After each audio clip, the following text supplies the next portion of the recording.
The air is still. Not quiet. Never quiet here, but still. As if the city is holding its breath. You wake slowly, not from peace, but from habit. Your back hurts. It always does.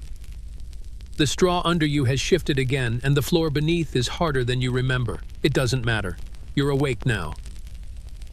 You blink once. Dust dances in a weak shaft of morning light. It comes in through a gap in the wall, just wide enough to remind you the sun still exists. It's cold, not the biting kind of cold that cuts. This cold is dull and patient. It has lived here longer than you have. It sits on your skin like old linen, thin, damp, and used to being ignored. Somewhere below, a dog barks. A cart rolls over stone. Someone curses, someone else laughs. This is not a palace, not a villa. You are not waking up to fresh figs or warm oil or silk. There is no servant pulling back your curtain, no fountain bubbling in the atrium. You wake up in a box, a wooden room the size of your arms stretched wide. Walls thin enough to hear the couple next door snore in shifts, ceiling low enough that you've learned to duck without thinking. You live on the 5th floor of an insula. The poor man's apartment tower. The steps creak and the walls are damp, but the rent is cheap, cheaper the higher you climb. You earned your place up here. And you pay for it every day. You sit up slowly, your knees crack. Your breath is visible. That's not a good sign for spring. A rat stirs in the corner. It pauses, watching you. It knows you don't chase anymore. You share the space. That's the arrangement. The blanket slips from your shoulders. You pull it tighter. It's thin, frayed at the edges, smells like smoke and oil and sleep. You've had it since the riots, maybe before. It's not warm, but it's yours. Your stomach grumbles. Nothing dramatic, just a quiet reminder. It's morning. You'll need to find something, anything, to quiet it. The room smells of old bread and boiled grain, and something else. Something always there, maybe mold, maybe memory. You look at your hands, dry, cracked, familiar. You remember when they were soft. You don't miss that time, just note it, like a line on a wall that no longer holds meaning. This is your life. And no one will explain it to you, not the officials, not the priests, not the men in clean togas who walk past you without seeing, but you don't need their explanations. You survive. You exist. You belong to this city in the way mold belongs to bread, unwanted maybe, but expected. Before we go further, before you stand up and begin again, take a breath. This story will not rush.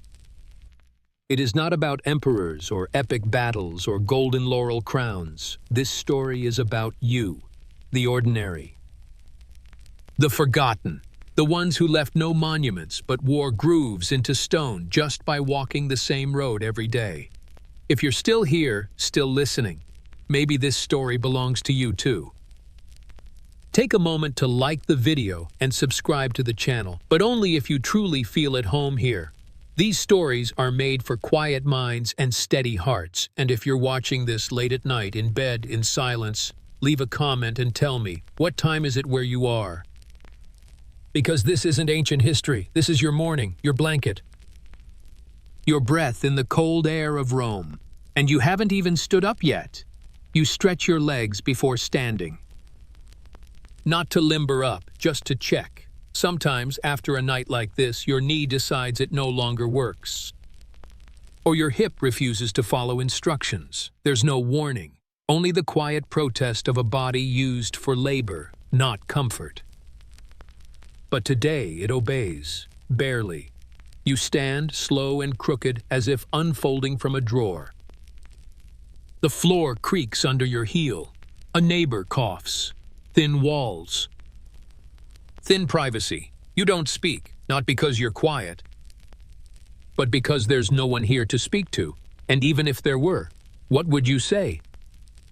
Names don't matter up here. Nobody uses them unless there's a debt to collect or a favor to demand. People respond to gestures, nods, silences. That's the language of your world, sparse, economic. You have a name, of course you do, but it hasn't been said with warmth in a long time. You carry it like a shard of something once whole, tucked away, used only when needed. Outside your window, though there's no real window, just a hole in the wall covered by cloth, the city is already awake. You hear it shift and grumble. Rome doesn't rise. It stirs, like a beast made of bricks and breath. You're part of that breath. A lung full of commoners, laborers, vendors, prostitutes, bakers, children who will never learn to write, men who clean up after horses, women who clean up after men. You're not rich, not poor enough to be pitied, not deviant enough to be watched, not noble, not enslaved, just in between.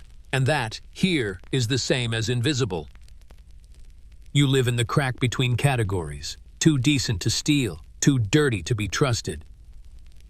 You're a shadow that pays rent. You weren't always this person, but memory has faded, worn thin like your blanket. You remember the warmth of a mother's breath, the sting of a teacher's cane, a brother who laughed like a drum. They're gone now, or maybe just far. You don't ask. You don't get letters. Not that you'd know how to read them. People like you don't write history. You smudge it. Carry it on your hands, under your nails. Wipe it off your forehead when the workday ends, and pretend your story has no beginning and no end. Sometimes you wonder if that's what safety means. To be forgettable. No one knocks on your door. No one checks if you're alive. And if one day you don't come down the stairs, someone else will rent your space by nightfall. That's not tragedy. That's rotation. You lift your shirt to scratch at your ribs, a patch of dry skin flakes. You'll find something for it later. Maybe lard, maybe ash. Your reflection stares back at you from a bowl of water. It's murky, but enough. You see a face with the bones of youth and the eyes of someone who stopped counting birthdays. A face built from sun, smoke, and habit. You're not handsome, you're not ugly, you're not what people remember. And still, you are. You take up space, you take up breath. You survive, that is your protest. You move to the door. The latch sticks. You push harder. It opens with a whine. The hallway is dark, narrow. It smells of boiled grain and spilled oil and last night's arguments. A woman walks past you without looking. She holds a basket of laundry like it's a shield. You nod. She doesn't nod back. You don't take it personally. It's not personal. Nothing up here is. That's the secret. If you want to survive, don't expect kindness. Expect repetition. Expect to be overlooked. Expect to be mistaken for someone else, and let them believe it. You've learned to accept that, but deep down, in the quiet place behind your ribs, you still carry a spark. A small, slow ember of wanting, something, anything, a word, a touch, a reason.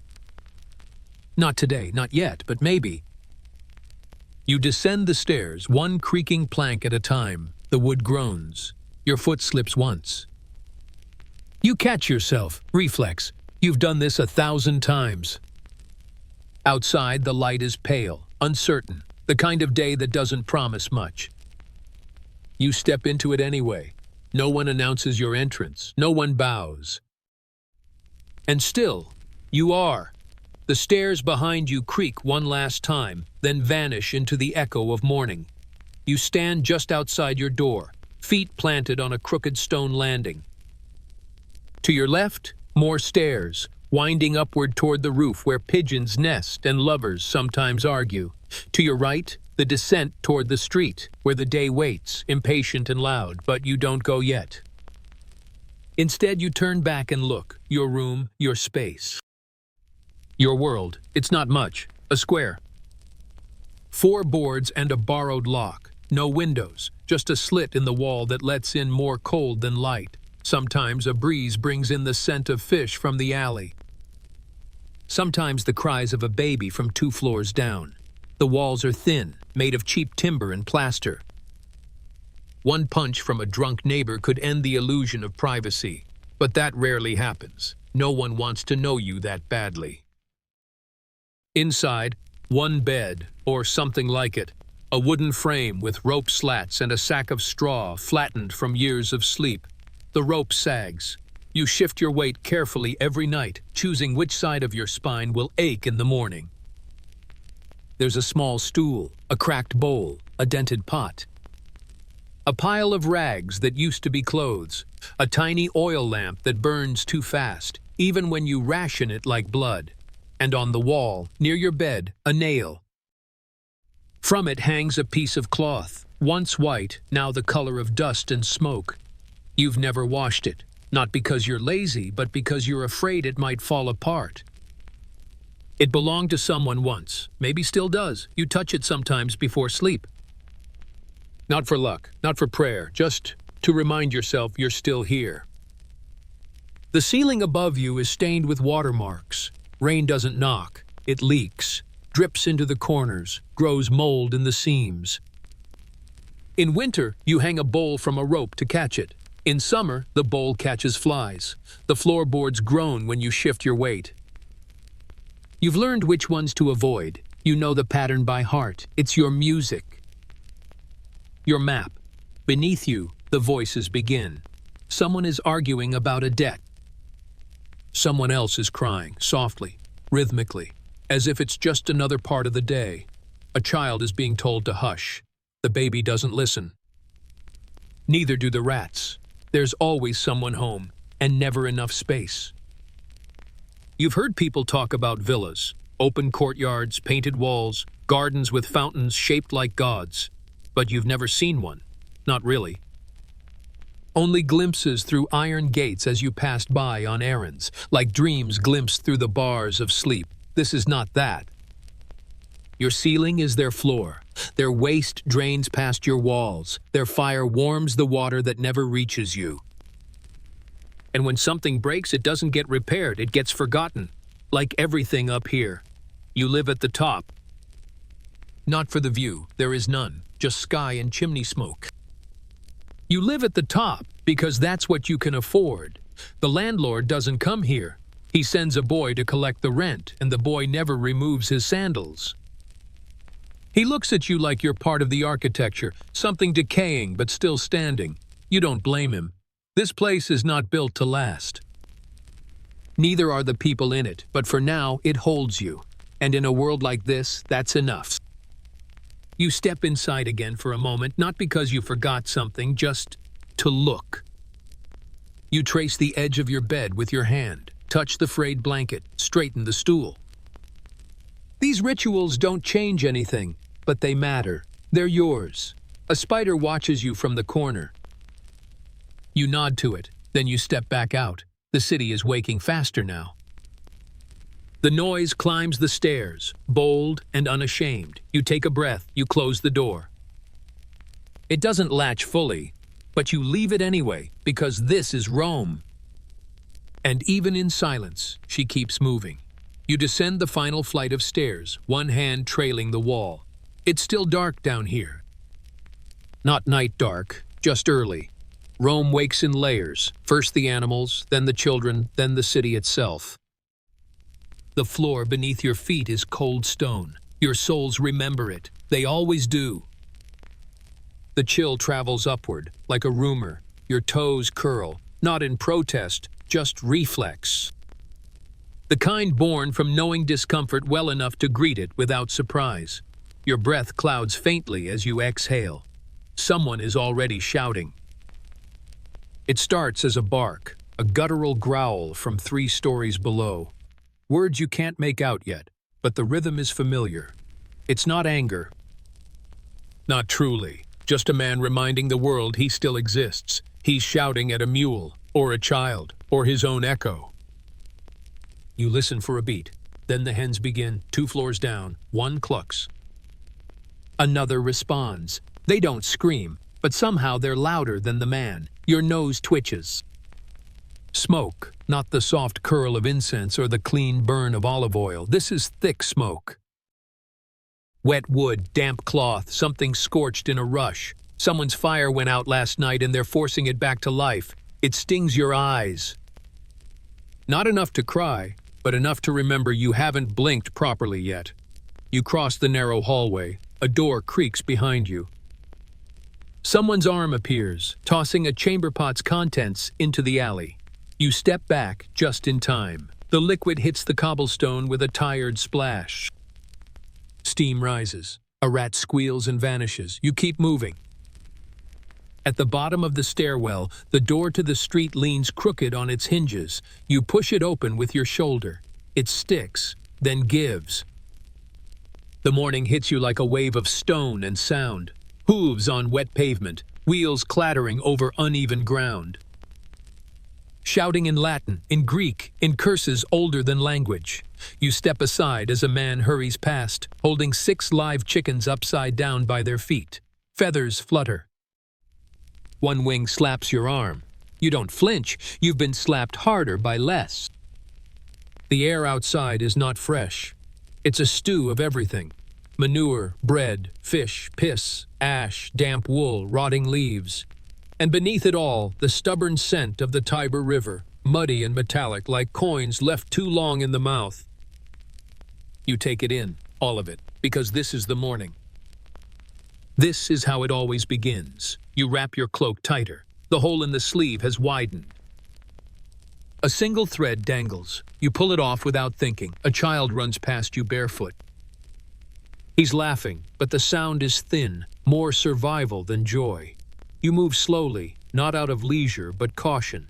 The streets are slick with more than water. You learn to read the ground. Dark patches mean danger. Shiny spots mean recent. You pass a man squatting by a wall. He meets your eye for a second, then looks away. There's no shame in what he's doing. There's just no time for privacy. The wall will forget him. The city already has. You rub your hands together. They don't get warmer, but the friction reminds you you're awake. In the distance, a bell rings. Not a temple bell. Not yet. Just a tin rattle from a food seller calling his route. You don't have money for him, but your stomach reacts anyway. A dog barks again. Same one as earlier. Maybe not barking at anything. Maybe just singing to the smoke. Your feet carry you forward, out into the rhythm. You pass 3 people you know by face, but not by name. One nods, one ignores you, one stares too long. You don't break stride. This is the space between sleep and purpose, the part of the day where nothing is decided but everything is possible. Your shoulder brushes against a stack of crates. Someone yells at you from a window. You don't answer. You didn't knock them over, but you could have. The sky above is pale gray. Not cloudy, not clear. A ceiling that stretches forever and tells you nothing. You move toward the well. The water there tastes of stone and iron and sometimes something worse, but it's there. And it's free, for now. You join the small line that's already formed. No one speaks. Not out of rudeness, but because the city is speaking louder than any of you could. So you wait. One breath at a time, one thought at a time, and maybe, if you're lucky, one clean swallow of water to begin the day. You finish your drink at the well. It wasn't cold, it wasn't clean. But it was wet, and that's enough. Your lips still taste of iron. You wipe your mouth with the back of your sleeve, smearing a line of grit across the fabric. You don't mind. You've stopped noticing long ago. Your body is awake now. In the dull, steady way that tells you it's time to go, there's no bathroom, no mirror, no basin with scented soap and folded cloth. Here, there's the latrina, the public one. The only one. You follow the path along a narrow alley. It's early enough that the worst of the line hasn't formed yet. Just 2 women ahead of you, a man behind, all of you looking at the ground. No one in a hurry, but no one dawdling either. The alley smells stronger here, a heavy staleness. Not fresh waste, but the ghost of it, a low hum of rot that never really leaves. It lives between the stones. It breathes with the bricks. You reach the entrance. There's no door. Just a sagging arch of stone, blackened from smoke and time. Inside, the light is thin. A few slits cut into the walls let in enough to see shapes, not faces, not details, just enough not to trip. The floor is damp, always damp. Your sandals squish slightly with each step. You pretend not to hear it. Benches line the wall, cold, smooth stone with holes carved at regular intervals. No partitions. No curtains, just space for bodies. You sit slowly, not because you're sore, though you are, but because this place asks for silence. You match its rhythm. You focus on your breath, in, out.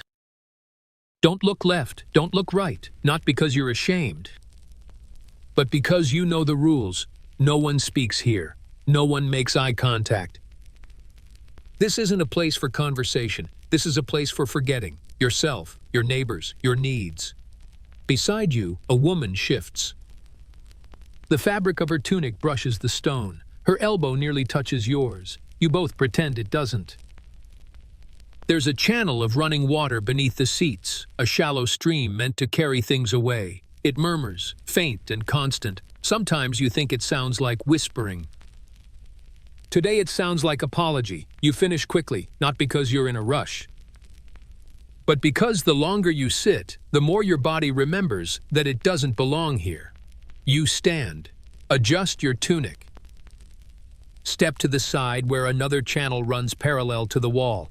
A sponge on a stick rests nearby. You don't touch it. It's been used too many times, by too many people. You brought your own cloth. It's damp, folded, wrapped in twine and regret. You use it. You rinse it. You return it to your pouch. You don't wash your hands. There's nothing to wash them with. The stream is for waste, not cleansing. You wipe them on your thighs instead. Then you step back into the light. The sun has shifted slightly, warmer now, barely. Your eyes squint against it. The breeze feels like something new, but it isn't. Just yesterday's air making its rounds. You exhale. Not relief. Just release. The man behind you enters the latrina without nodding. The woman behind him waits. None of you exist to each other, and that's the agreement. That's the comfort. You survived another visit. You're not cleaner. You're not fresher. But the weight in your gut has lessened. The day can move forward. You roll your shoulders. A drop of something falls from a ledge above you. Cold, unexpected. You don't flinch. Could be water. Could be worse. You've stopped caring. On the wall across from you, someone has carved a message into the stone. Not a name, not a prayer, just a single word scratched in haste. Silere. Be silent. You nod to it, as if it's a friend, and then you walk on. Not proud, not ashamed, just onward. You find your usual spot by the wall. The stone is cold, slick with morning damp, but familiar. Familiar enough to sit without thinking. Familiar enough not to notice when your bones complain. You settle down with a slow exhale, not because you're tired, not yet, but because it helps you feel anchored. Your satchel rests at your side. Inside, not much. A piece of linen wrapped around two items. One you expect, one you hope. You unwrap it carefully. First, bread, hard, dry. Dense as brick. You tap it gently against the stone. It makes a sound, not a crack, not a crunch. Just a dull thud, like wood, like warning. This isn't fresh. It wasn't fresh yesterday, but it hasn't molded. That's enough. You break it slowly, using your hands, not your teeth. Your teeth aren't what they used to be. The crust resists you. You press harder. It gives. Inside, rough crumbs, coarse, grainy. A few dark specks you don't investigate. You brush them aside with your thumb. Second, a small skin of wine. Not the kind you imagine when you hear the word. This is wine diluted 3-4 times over. Water with a memory of grapes. Sour, thin, but not dirty. You trust this more than the well. You sip first. It stings a little going down. Not enough to cough, but enough to wince. The kind of sharp that wakes you up, not because it refreshes, but because it refuses to be ignored. You tear off a chunk of bread, dip it into the wine, wait. The crust softens. Slightly, just enough to chew without bleeding. You eat in silence. No one talks during breakfast here. It's not a meal, it's a task. Around you, others do the same. A man with a cracked bowl of boiled lentils, a woman sharing a roasted beet with a child who doesn't stop staring at the steam rising from it. No one envies, no one trades. Hunger doesn't make people generous. It makes them private. The stone beneath you begins to warm, just barely, from your body. It's not comfort, just resistance. A little push back against the chill. You chew, and chew, and chew. Your jaw aches, but you don't stop. Not because you're enjoying it, but because this is all there is. You sip again, this time slower. The wine tastes of clay and metal and something faintly bitter, maybe from the skin, maybe from your mouth. You don't mind, you've tasted worse. You once drank from a puddle near the circus grounds. You still remember the way your stomach turned afterward. You still remember the color of that water, yellow-gray, with a sheen like oil. You'd drink it again if you had to. But not today. Today you have this. Your fingers are stained from the wine. Red lines across your knuckles. They make you look bruised. A child runs past. Barefoot, laughing at something invisible. His breath clouds in the air. He doesn't notice. He's still young enough to think hunger is a game. You finish the bread. The last piece is the hardest. You let it sit in your mouth until your saliva softens it. You press it to the roof of your mouth with your tongue. It dissolves eventually. You wipe your hands on your cloak. The crumbs fall to the street. A bird appears a moment later. Gray, thin. Unafraid, it hops once, snatches a piece. Flies off. You envy its freedom, not the wings, but the certainty. Birds never wonder what they are. They just move. You rewrap the linen. There's nothing left inside, but you fold it neatly, as if that makes it cleaner. You tie it shut. Slide it back into your satchel. Someone nearby sneezes. Someone else coughs. You stand. Your knees pop again. Not louder than the street noise, but enough for you to hear. Enough to remind you that your body keeps score. A breeze picks up, light. Wet. From the direction of the river, you pull your cloak tighter. The wind finds the gap anyway, it always does. You don't complain. Complaining doesn't make the bread softer. You step into the street, not with confidence. Not with purpose, just because there's nowhere else to go. The stones beneath your feet are uneven, damp from the night's residue. You walk slowly, not to admire the view, but to watch your step. A wrong placement here doesn't mean embarrassment, it means injury. And you can't afford to limp. The city unfolds in motion. Carts rattle past, too fast, too close. Hooves strike the stone with the precision of hammers. You flinch once when a wheel skims your hip. The driver doesn't look back. You weren't hit, so you don't exist. You adjust your cloak, it slips anyway.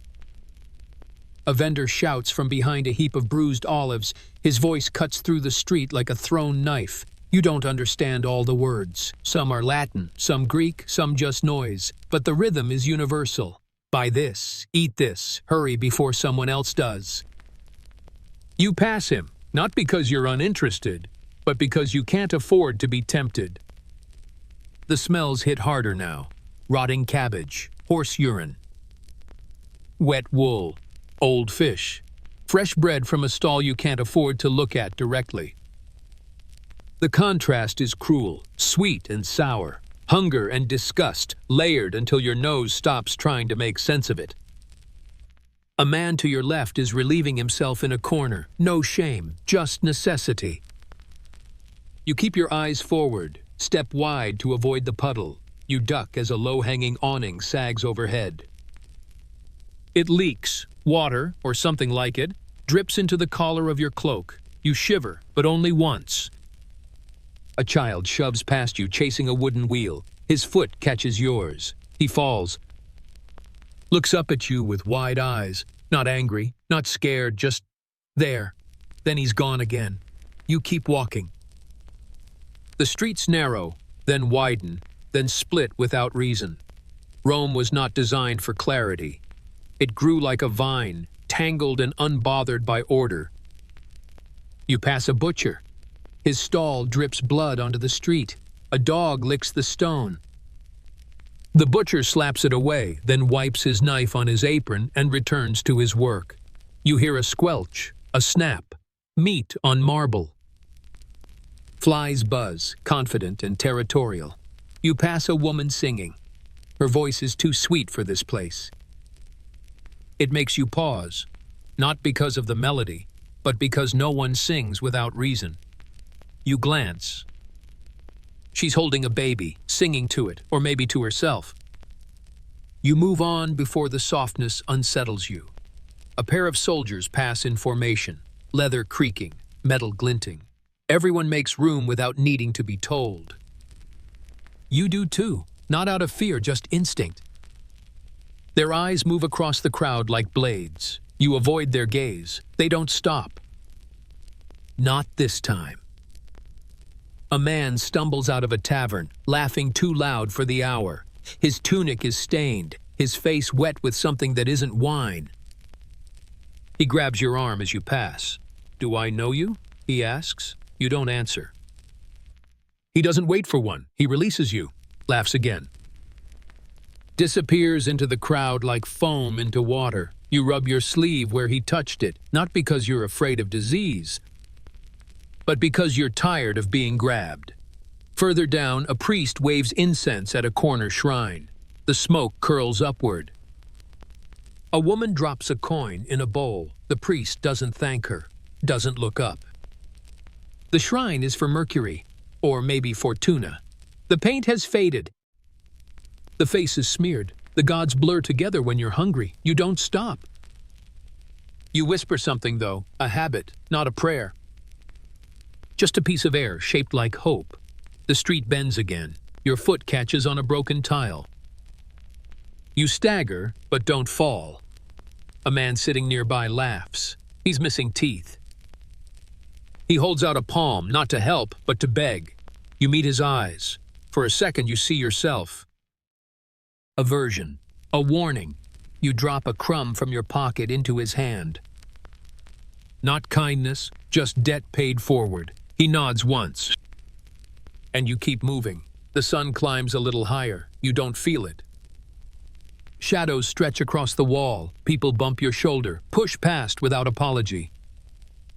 Speak languages you half understand. Glance your way, then forget you. That's fine. You don't need to be remembered. You just need to keep walking. You arrive at the worksite before the sun finds its way between the buildings. Not because you're early, because if you're late, someone else takes your spot, and there are always others. Hungrier, younger, with stronger backs and fewer blisters. You nod to the foreman. He doesn't nod back, but his eyes slide over you and then away. That's enough. You're counted. Today, it's stone. Not new stone, not clean stone. Blocks from a broken wall hauled across town to be repurposed. Rome is always building itself from its own bones. Your job is to move them, one by one. From one pile to another. There's no skill in it, no glory. Just the rhythm of lifting, walking, dropping. Repeat. The stones are cold at first. Then heavy, then hot. Your arms learn the weight before your mind does. They tremble on the third trip, lock on the fifth. By the 10th, they go numb, and that helps. No one talks, not because it's forbidden, because breath is better spent on staying upright. Someone coughs nearby, deep, wet. You don't look. If he falls, they'll drag him to the side and keep going. Work doesn't stop for sickness. Or for people. You lift another block. Your fingers slip. The edge scrapes your palm. A line of red appears, thin. bright. You suck the blood quickly before it drips, before someone notices. Injury means weakness. Weakness means replacement. You keep going. At midday, the sun burns through the haze. Not enough to dry your sweat, just enough to sting your eyes. You squint.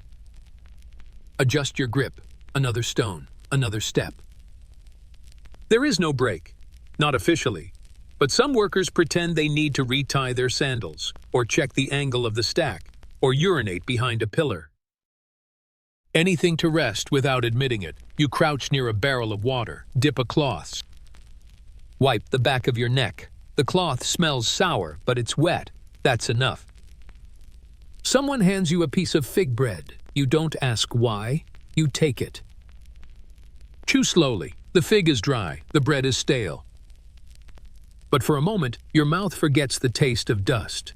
Then it's back. The next task. The ditch. A trench along the edge of a building.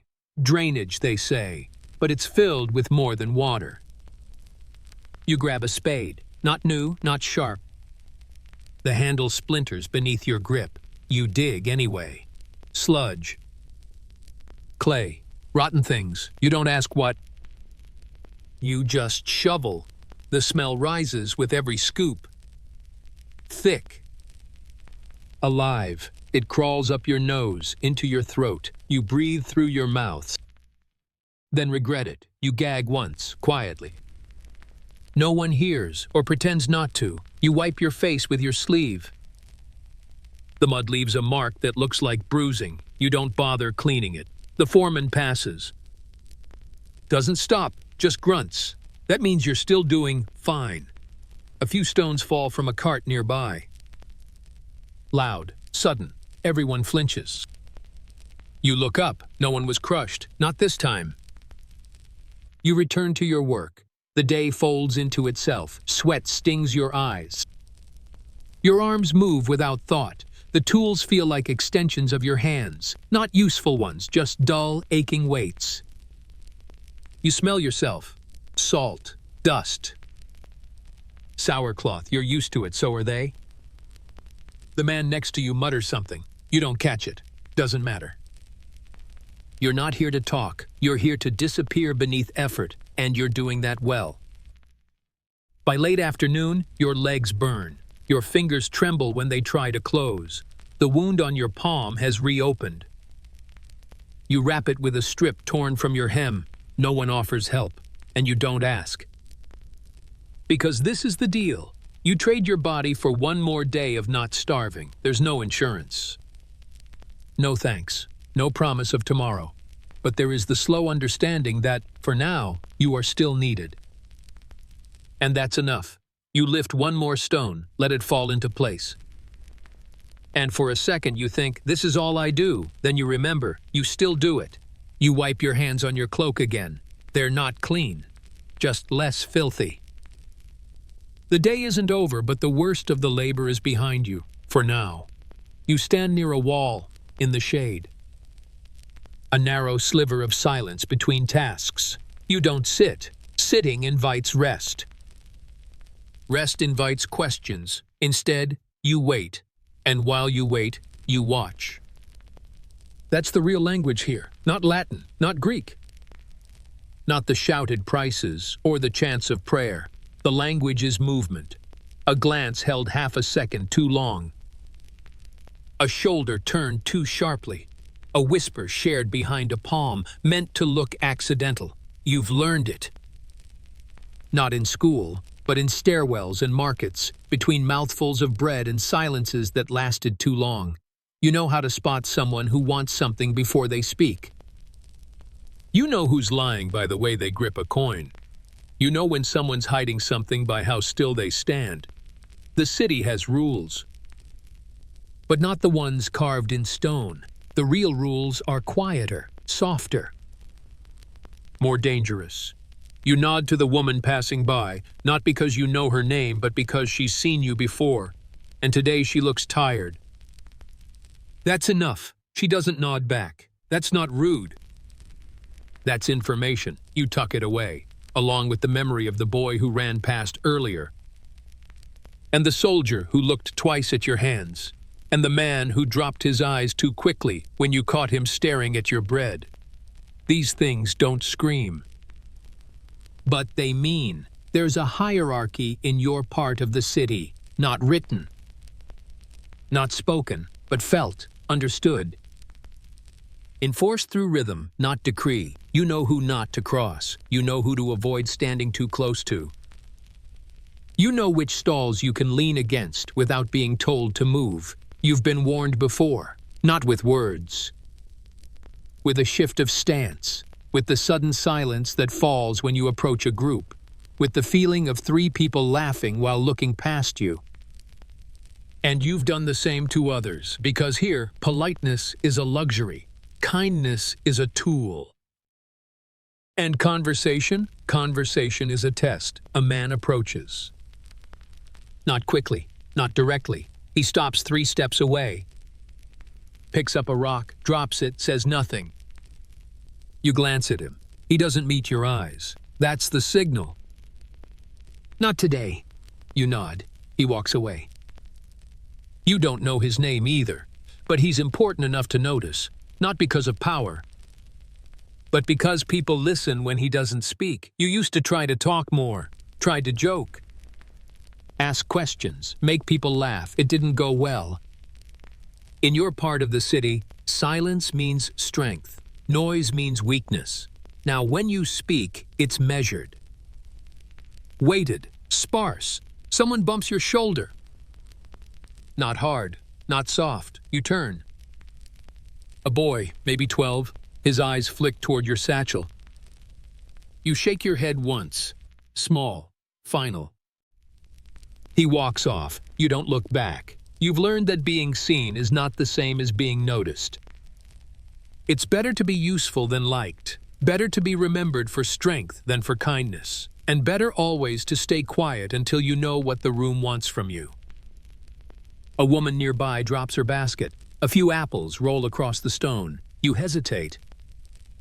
Just for a second. Then you kneel. Pick up 2? Hand them to her. She doesn't thank you, but she nods. And that's more valuable, because now she owes you something. Not money. Not labor. Just a glance. A word in your favor if your name ever comes up where it shouldn't. You step back into the alley. A man you've never seen before watches you pass. His eyes don't blink. You feel it. Not threat. Not yet.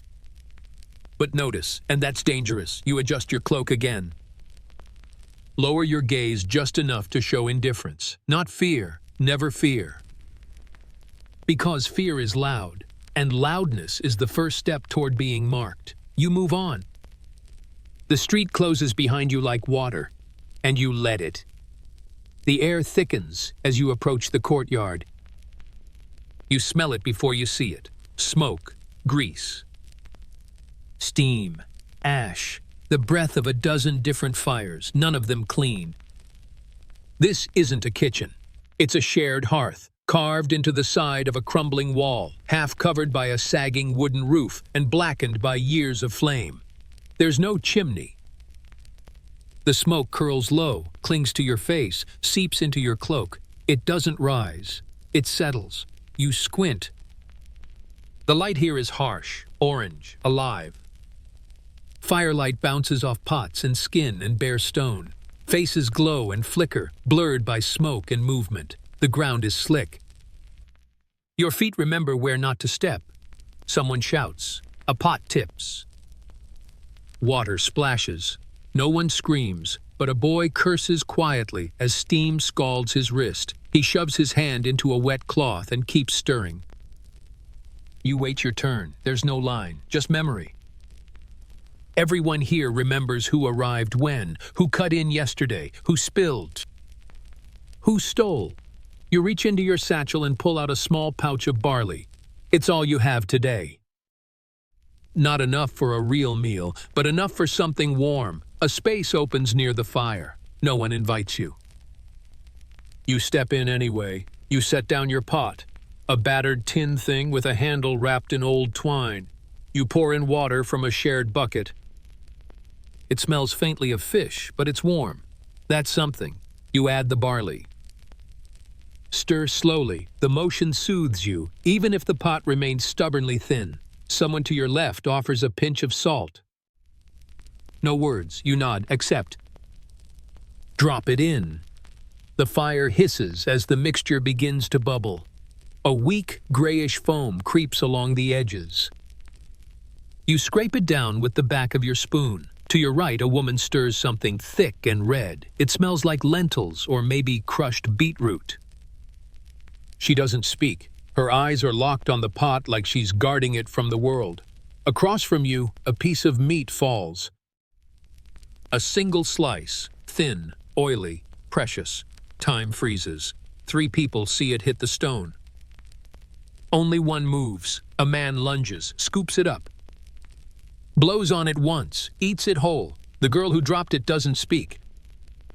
Her hands tremble, but she keeps stirring. No one says anything. That's how this place works. There are no rules, just moments. You check your barley again. Still too thin, but hot. You reach for a strip of stale bread, tear it slowly, dip it into the pot. It absorbs the liquid, softens just enough to chew. It tastes like smoke and salt and old grain, but it's food. Someone behind you drops a ladle. It clangs against the stone. A baby starts crying. A voice barks something sharp. A woman laughs. Somewhere, wood snaps. The noise is constant. Metal, voices, steam, fire cracking low under wet logs. And beneath it all, a hum. The kind made by people too hungry to talk, too tired to listen. You let the pot cool a little, then wrap a strip of cloth around the handle. You'll carry it home. You don't eat here, not because it's unsafe, but because eating is private, sacred, even now. You glance at the others one last time. No one looks back. You step away from the fire. You leave with a half-full pot and a full sense of silence. No one says goodbye, but you carry the heat with you. Not in your hands, in your chest. You return home before the sun disappears completely. Not because it's late, because once the cold settles, it stays. The stairs creak as you climb, one step at a time, your body stiff from the day. The air grows colder with every floor. The heat never makes it this high. It rises, and then it stops, like everything else in this city. At your door, you pause. Your hand touches the wood. It's cold. Of course it is, but still, you touch it. A small habit. Like knocking on your own life. Inside, the air is dry and still. No fire. No glow, just shadow and breath. You set the pot down carefully on the stool. It rocks slightly, but doesn't tip. The steam is fading now, but the smell still lingers, barley and smoke and something bitter from the bottom of the pot. You sit on the floor. Slowly, because your back hurts, because your legs ache. Because sitting feels like sinking into something you won't escape from quickly. You reach for the blanket. It's exactly where you left it. A bundle in the corner, wool or what used to be wool. Now it's more whole than fabric. Smells like ash and sweat and time. You wrap it around your shoulders, not tight. Not enough. You shuffle toward the pile of rags near the wall. Beneath them, the real treasure. A brick. Still warm. You'd placed it near someone's fire hours ago. Pretended it was nothing, waited, then stole it when they left. Now it's yours. You press it between your hands. It doesn't burn. But it reminds you what warmth used to feel like. You set it at your feet, curl your toes against it. For a moment, the numbness recedes. You lie back against the wall. The wood is cold. The draft comes from somewhere near the roof, sneaking in through cracks you've tried to stuff with straw and cloth. It always finds its way in. You tighten the blanket. Pull your knees up. Let your body fold in on itself like a letter no one will read. You're not alone. On the other side of the wall, someone snores. Someone coughs. Someone whispers a name that doesn't belong to you. Up here, everyone shares heat, not on purpose, just by accident. There's no privacy in cold. You hear footsteps in the hallway. Slow. Dragging, the sound of someone too tired to be careful, then silence again. You close your eyes for a moment, not to sleep, just to rest your face. To stop seeing the same shapes. You imagine warmth, not fire. Body heat, not desire, just proximity. You think of moments when arms brushed against yours without anger, when backs leaned together for support, not suspicion. When you shared a blanket, not because you liked someone, but because death by cold is slower than death by shame. You reach behind you, find the second blanket, thinner. Dirtier, but still better than air. You drape it over your legs. Layer by layer, fabric becomes hope. You press your fingers against your ribs. Feel the thinness there, the breath, the shiver. The living. You're still here.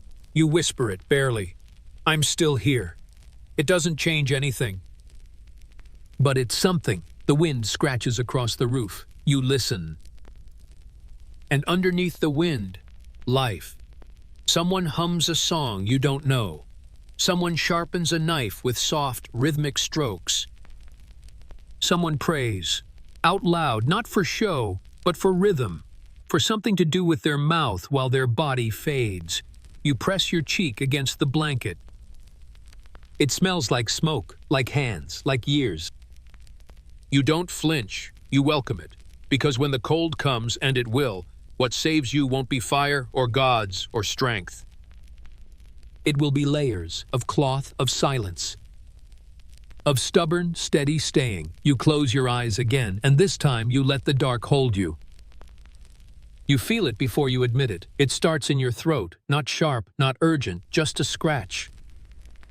A dryness that doesn't leave when you swallow. You tell yourself it's nothing, just dust. Just smoke, just cold air sliding too far down. You drink water. Thin soup, anything warm. It helps for a moment. Then it doesn't. The cough comes next, small at first.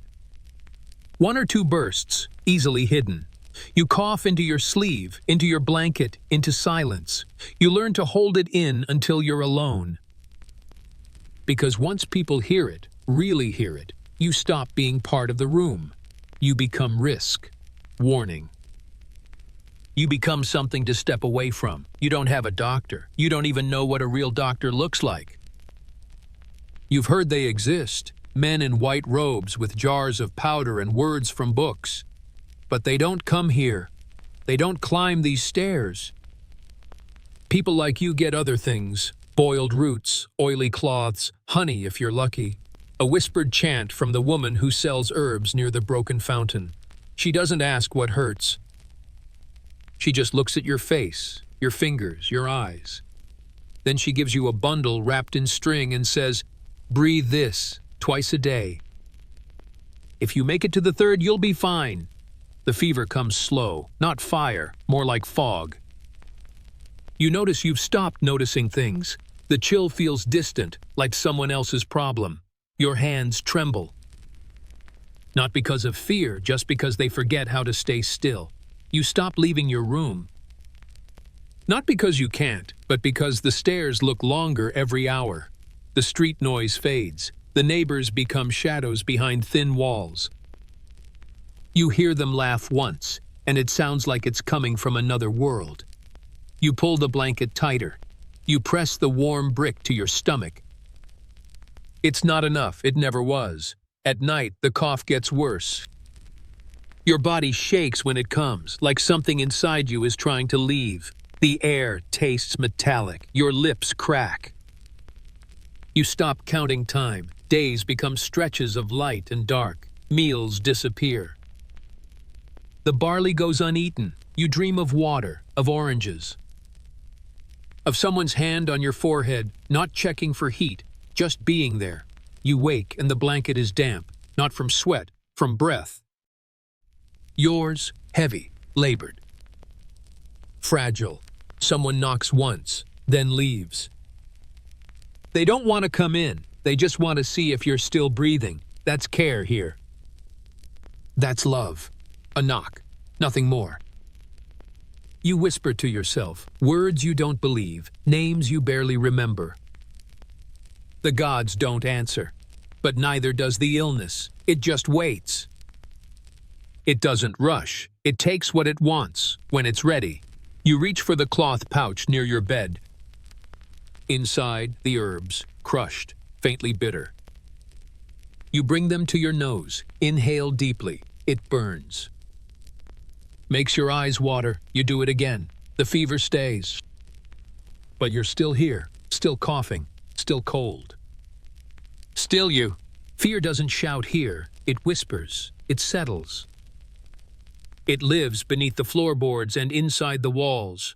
You wake with it and walk with it and breathe around it, pretending it isn't there, because noticing it makes it stronger. It's not the kind that panics. Not the sudden scream or fleeing crowd. No, this fear is practiced. Familiar. It wears the face of a Roman soldier walking slowly down your street, hand resting casually on the hilt of a sword. It's in the way you straighten your back when they pass, not because you've done anything wrong, but because you don't want them to decide you have. You never look them in the eyes. No one does, not unless they want trouble. Not unless they want to be made an example of. Punishment here isn't rare. It's ritual. A wrong word, a misstep, a cart left blocking a narrow street, and someone pays. There's no warning, just a crack. A blow, a command barked so fast you don't understand it until someone's already bleeding, and then everyone looks away. That's how you survive. You pretend it isn't happening. You go back to your task. You don't ask questions. You don't help, because helping makes you next. The man on the ground probably did nothing. But that's not the point. The point is that someone must be reminded, that fear must be watered to stay alive. And then, of course, there's the other kind of fear, the one that doesn't carry a sword, the one that doesn't speak Latin, the one that comes with fever and boils and silence behind closed doors. Plague. No one calls it by name, but everyone knows when it's arrived. The street grows quiet. The baker's stall stays empty for 3 mornings in a row. A cloth is hung outside someone's window. Not bright, not obvious, just enough for those who know to stay away. You cross to the other side of the street. You whisper.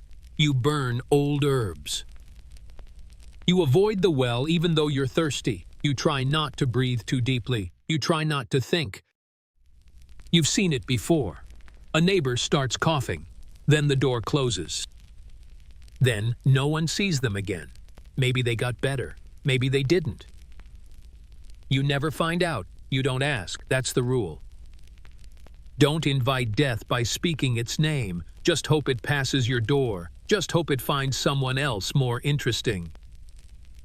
Even inside your home, the fear lingers. You hear footsteps at night and freeze. You wonder if someone's coming, not to rob you, but to accuse you. Of what? Doesn't matter. Theft. Insult. Looking too long at someone in a forum. Being in the wrong place when someone else needed to prove a point.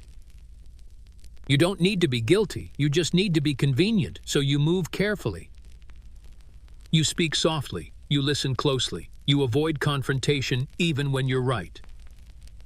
You thank people even when they take more than they give. You lower your gaze when someone important passes. You sleep light. You stay near walls. You practice the art of being invisible. And sometimes, just sometimes, you feel something worse than fear. You feel numb. The fear becomes routine. It loses its edge. You stop reacting when soldiers shout. You stop flinching when someone cries in the distance. You stop noticing that your hands are always clenched, your shoulders always tight. And that, you think, is the most dangerous part. Because once fear becomes normal, you start forgetting what peace feels like. And once you've forgotten that, you'll accept anything. Even silence, even chains, even the way the city holds you tight, not in embrace, but in control. You take a breath, you tell yourself, not today, and you step outside. Anyway, you don't remember when belief turned into habit. Maybe it was the 3rd winter without enough bread. Maybe it was the first time you saw a priest sell blessings like they were dried figs. Or maybe it was simpler than that. Maybe you just got older, and the gods stopped sounding like voices and started sounding like silence. But even now, even with your doubts tucked deep inside your ribs like broken tools, you still light the incense. You still mumble the prayers. You still bow your head at the cracked altar built into the wall beside the stairwell, where smoke stains the stone and coins sit in a clay bowl that no one dares to take. Because whether or not the gods are listening, someone might be watching. And in this city, the appearance of belief can protect you more than belief itself ever could. You press a piece of old bread into the offering plate, not fresh. Not much, but it's the best you have today. The gesture matters. Or at least it's supposed to. You whisper a name, Jupiter maybe, or Fortuna, or a mix of them both. Sometimes you combine the names. Sometimes you forget them altogether and speak to the sky like it's a person who owes you something. You ask for warmth. You ask for protection. You ask for fewer bruises, not even for luck anymore, just for neutrality, for nothing to happen. The ritual is always the same. A pinch of something fragrant, if you have it. A murmur. A bow. Eyes closed. Breath held. As if the gods exist only in the spaces between exhale and silence. You don't expect a sign, but you still glance at the shadows just in case. Just to make sure they haven't shifted. The woman who lives 2 floors below you says she saw Mercury in a dream last week. He told her to avoid fish. She hasn't eaten any since. Her children are still sick, but the dream felt real, and that counts for something. So now she lights 3 candles instead of 1. Maybe that's enough. Maybe it never was. But she keeps lighting them. So do you. There's something comforting in repetition. In lighting the same oil lamp. In washing your hands with the same cracked bowl of water before speaking a prayer. In stepping back the same number of paces after each offering. It gives your day a shape, a beginning, a middle. Something to wrap around the chaos, and if the gods don't answer, at least you didn't offend them. At least you can say you tried. Some people still believe with their whole hearts. You see them at the temples, clean robes, clear voices, words memorized like love songs. You stand at the back, you keep your hood up, you pretend you're there for the same reasons. You mimic their gestures, you copy their tone, and maybe that's enough. Maybe faith doesn't have to be loud to be real. You think sometimes about the old stories, the ones your mother used to tell when the nights were long and the fire was small. Gods falling in love with mortals, miracles disguised as coincidences, punishments wrapped in beauty. You believed them once, now they feel like echoes, like dreams left behind by someone who used to wear your skin. Still, you keep a small charm tied around your wrist, faded, fraying. Supposed to protect you from illness or envy or knives, you don't remember which. You never take it off. Not because you trust it, because you don't, and that's the point. Belief here isn't about comfort, it's about caution.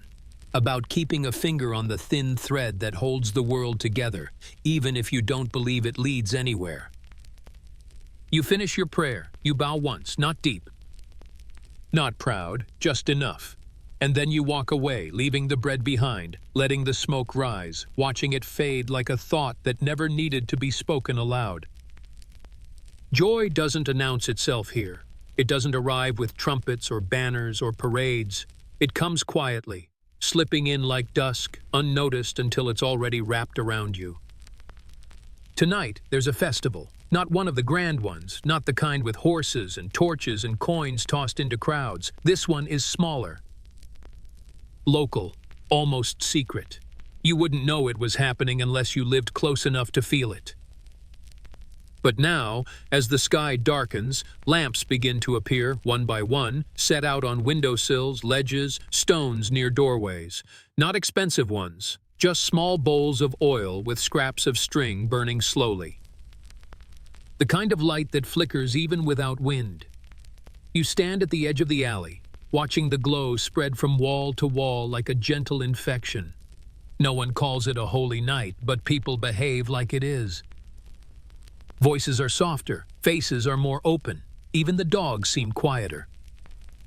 A group of children runs past you, holding sticks wrapped in cloth, the ends dipped in fire. They laugh as they twirl them, pretending to be gods or warriors or birds. The flames leave streaks of gold in the air. One child stumbles, drops his torch, and it sputters out in a puff of smoke. He laughs anyway. His hands are black with soot.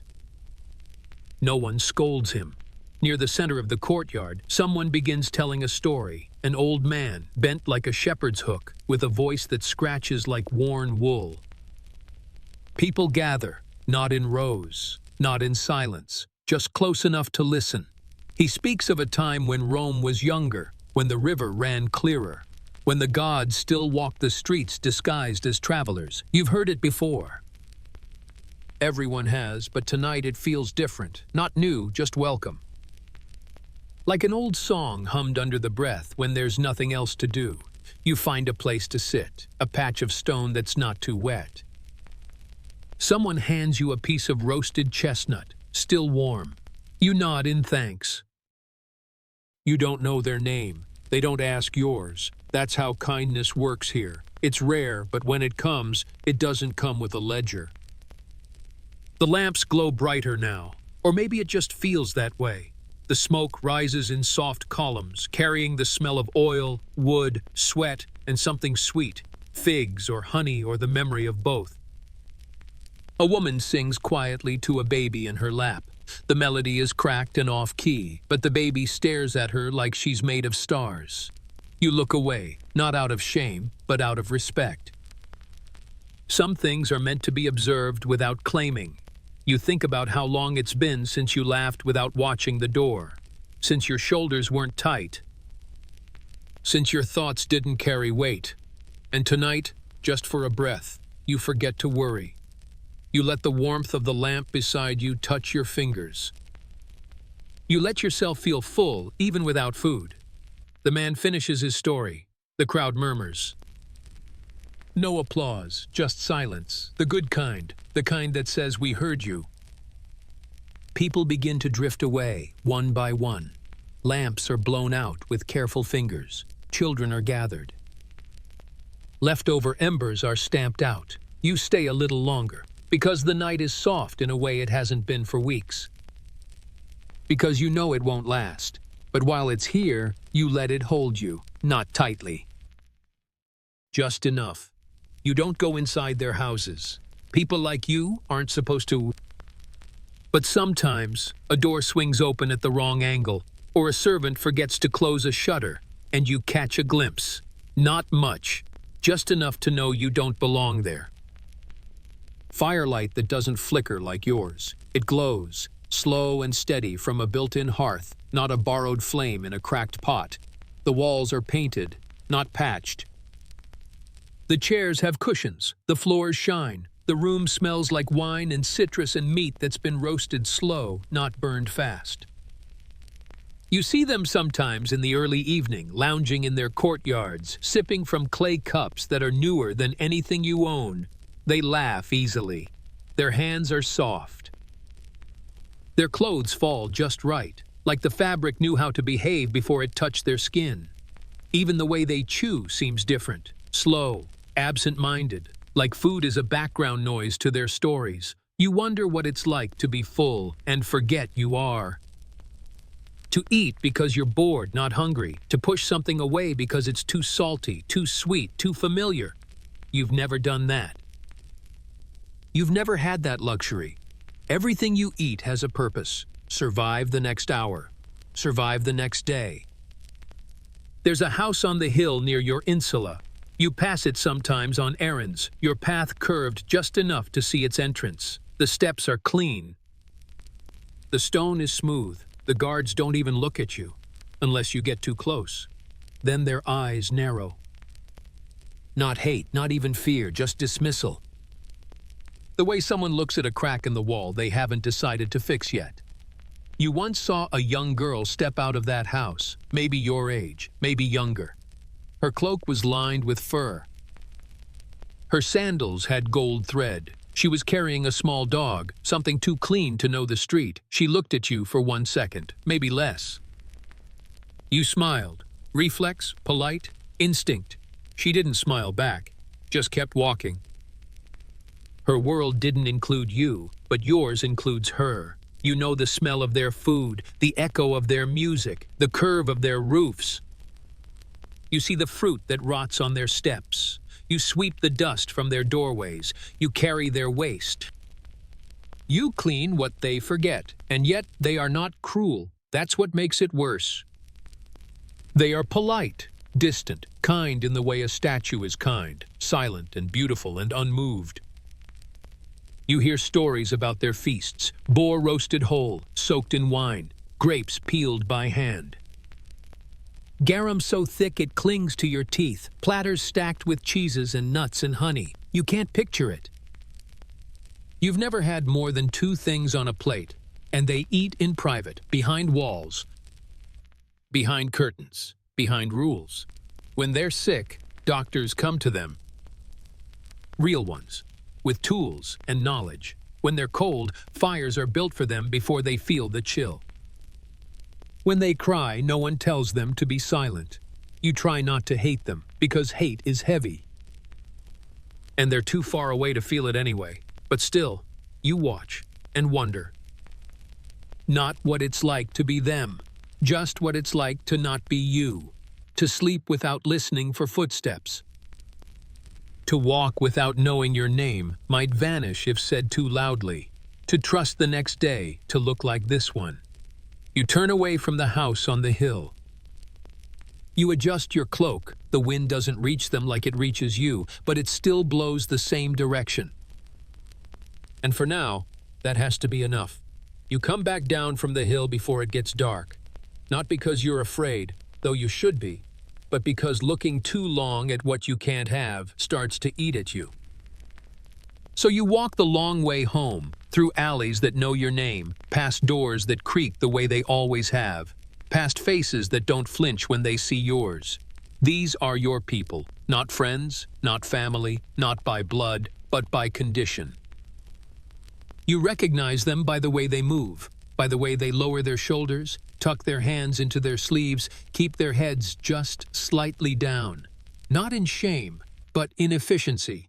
You live close, not just in space, but in need. The courtyard tonight smells like boiled water and burnt crust. That means someone found stale bread and tried to bring it back to life.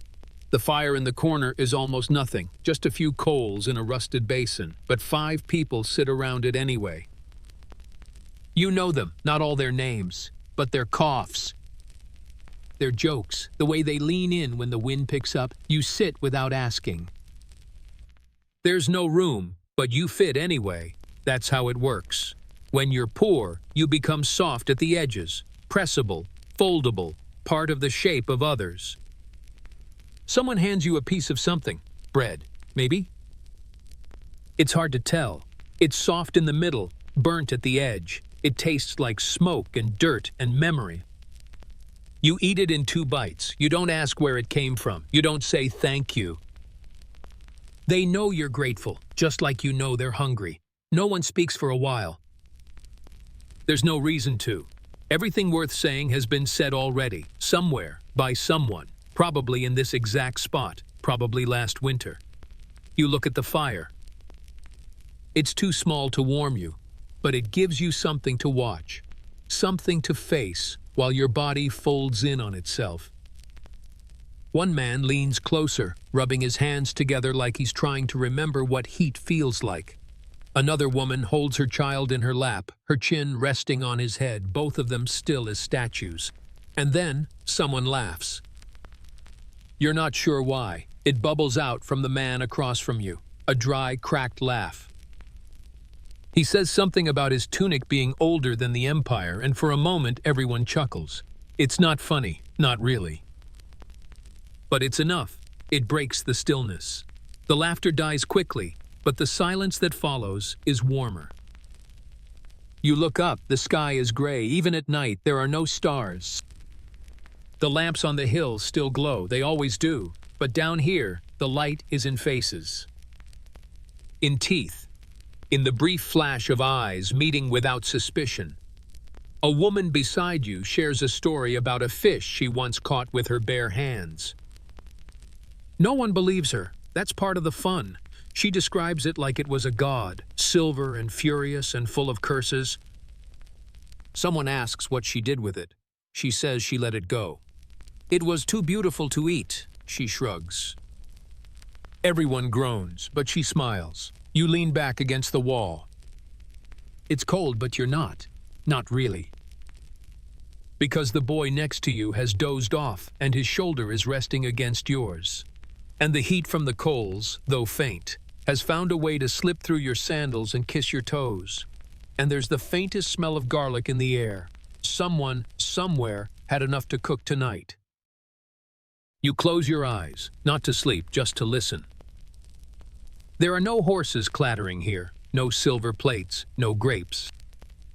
But there is bread and smoke and breath. There is laughter that doesn't ask for anything. There is a story about a fish that didn't need to be real. There is a silence that doesn't hurt. You shift your weight, wrap your cloak tighter. The boy beside you murmurs in his sleep. You let him lean, because here, that's what you do. You lean, and you let others lean, even when there's not enough space. Even when there's not enough food, especially then. You smell it before you see anything. Sweet and sharp, drifting down like an insult wrapped in silk. Honey, maybe roasted nuts. Definitely garum, thick, pungent, oily, too strong to be ignored. Someone upstairs is eating well. You don't need to know who.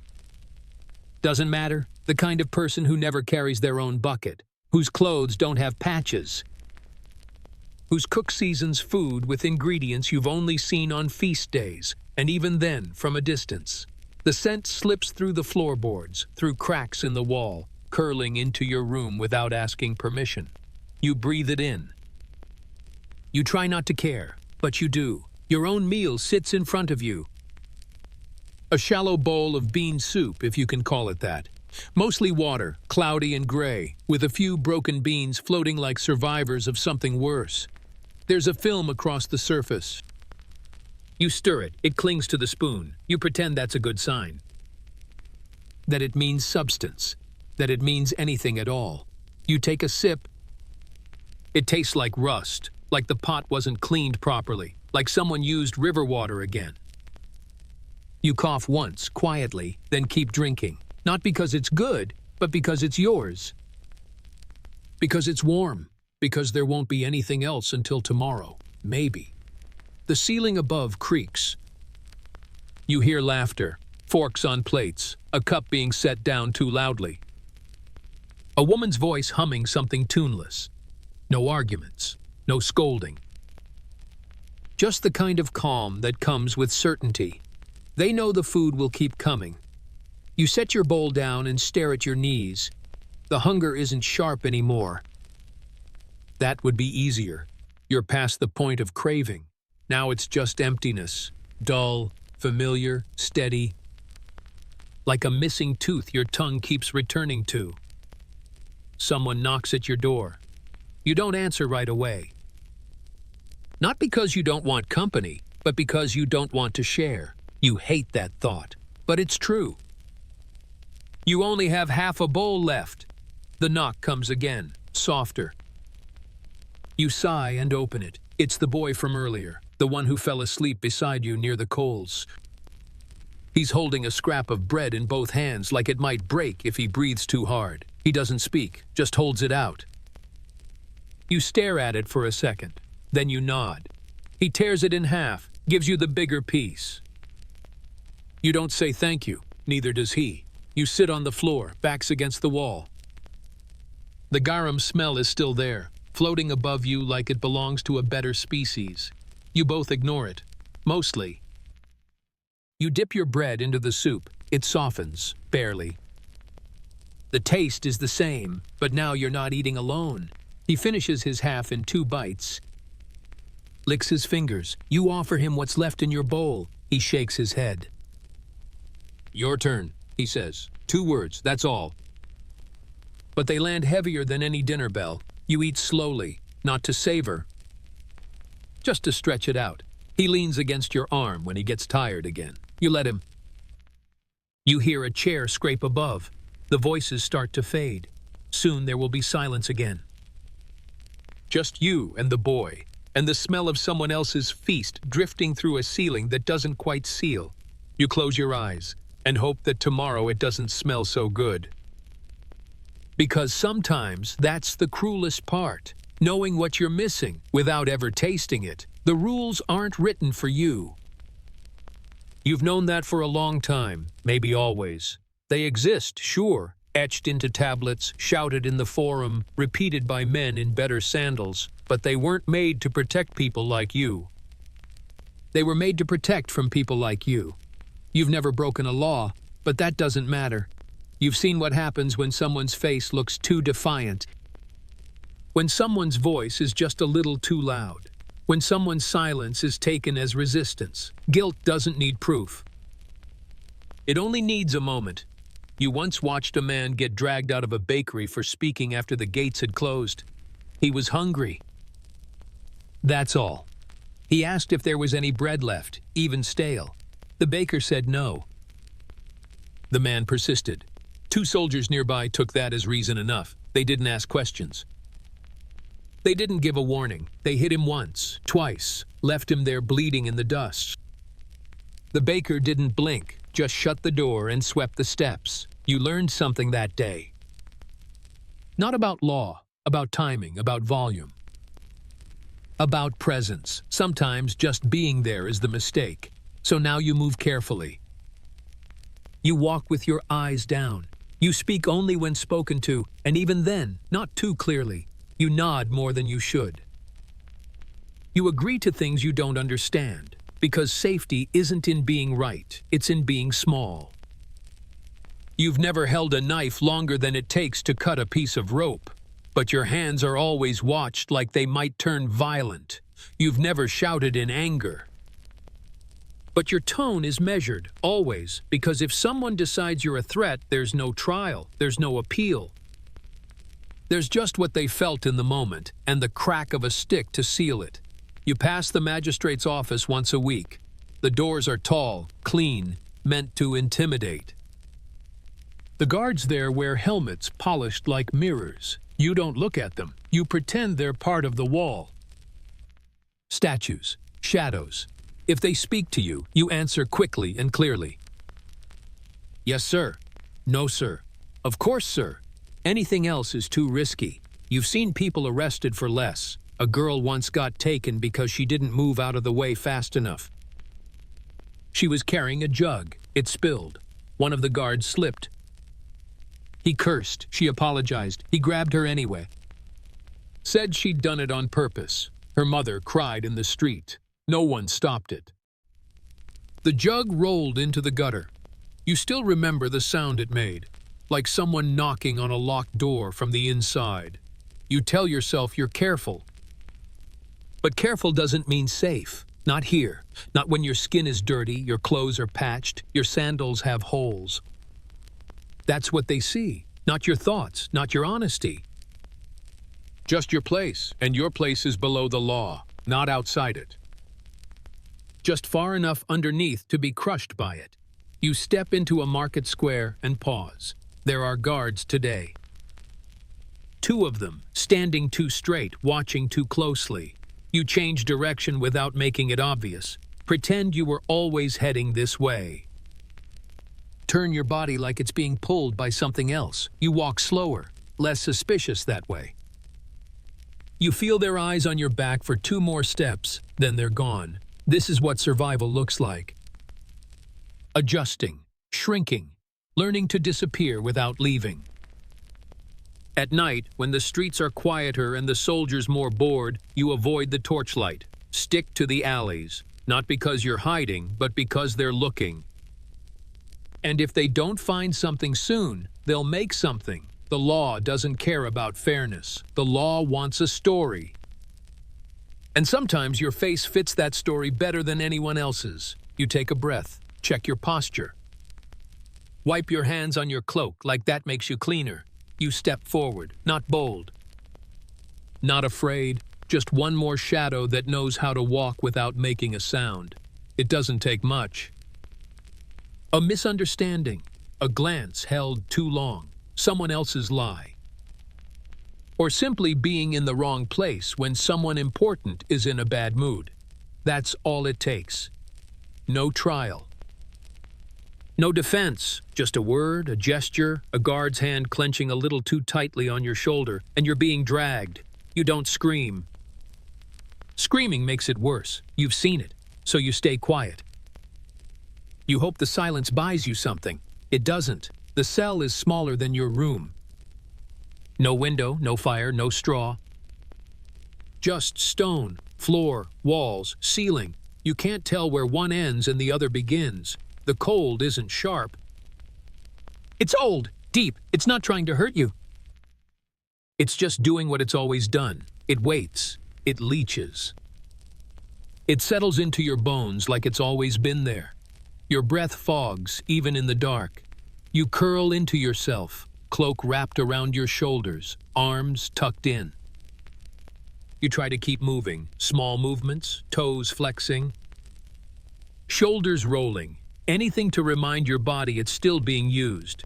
But after a while, even that becomes effort.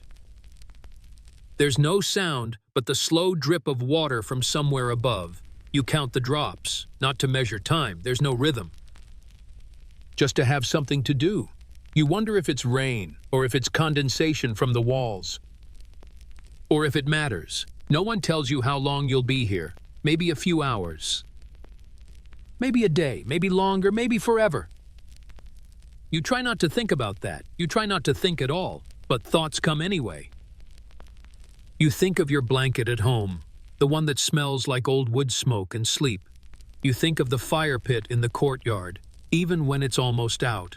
You think of the boy who fell asleep on your shoulder. You wonder if he noticed you didn't come back. You hope he didn't. Hope no one asks questions. Because questions make people noticeable, and noticeable is dangerous. Your stomach growls once. You press a hand against it, not to quiet the noise, just to feel something moving. Your fingers are stiff now, not from injury, just cold. Cold that moves like a second skin, tightening as it spreads. You rub your palms together, blow into them. The air is useless. Your breath dies before it warms anything. You lean against the wall. It doesn't give. It never does. There's a rat somewhere in the corner. You hear it, faint scratching. It's doing what you're doing, trying to stay alive. You don't blame it. You envy it. It knows the cracks, the warmth, the way out.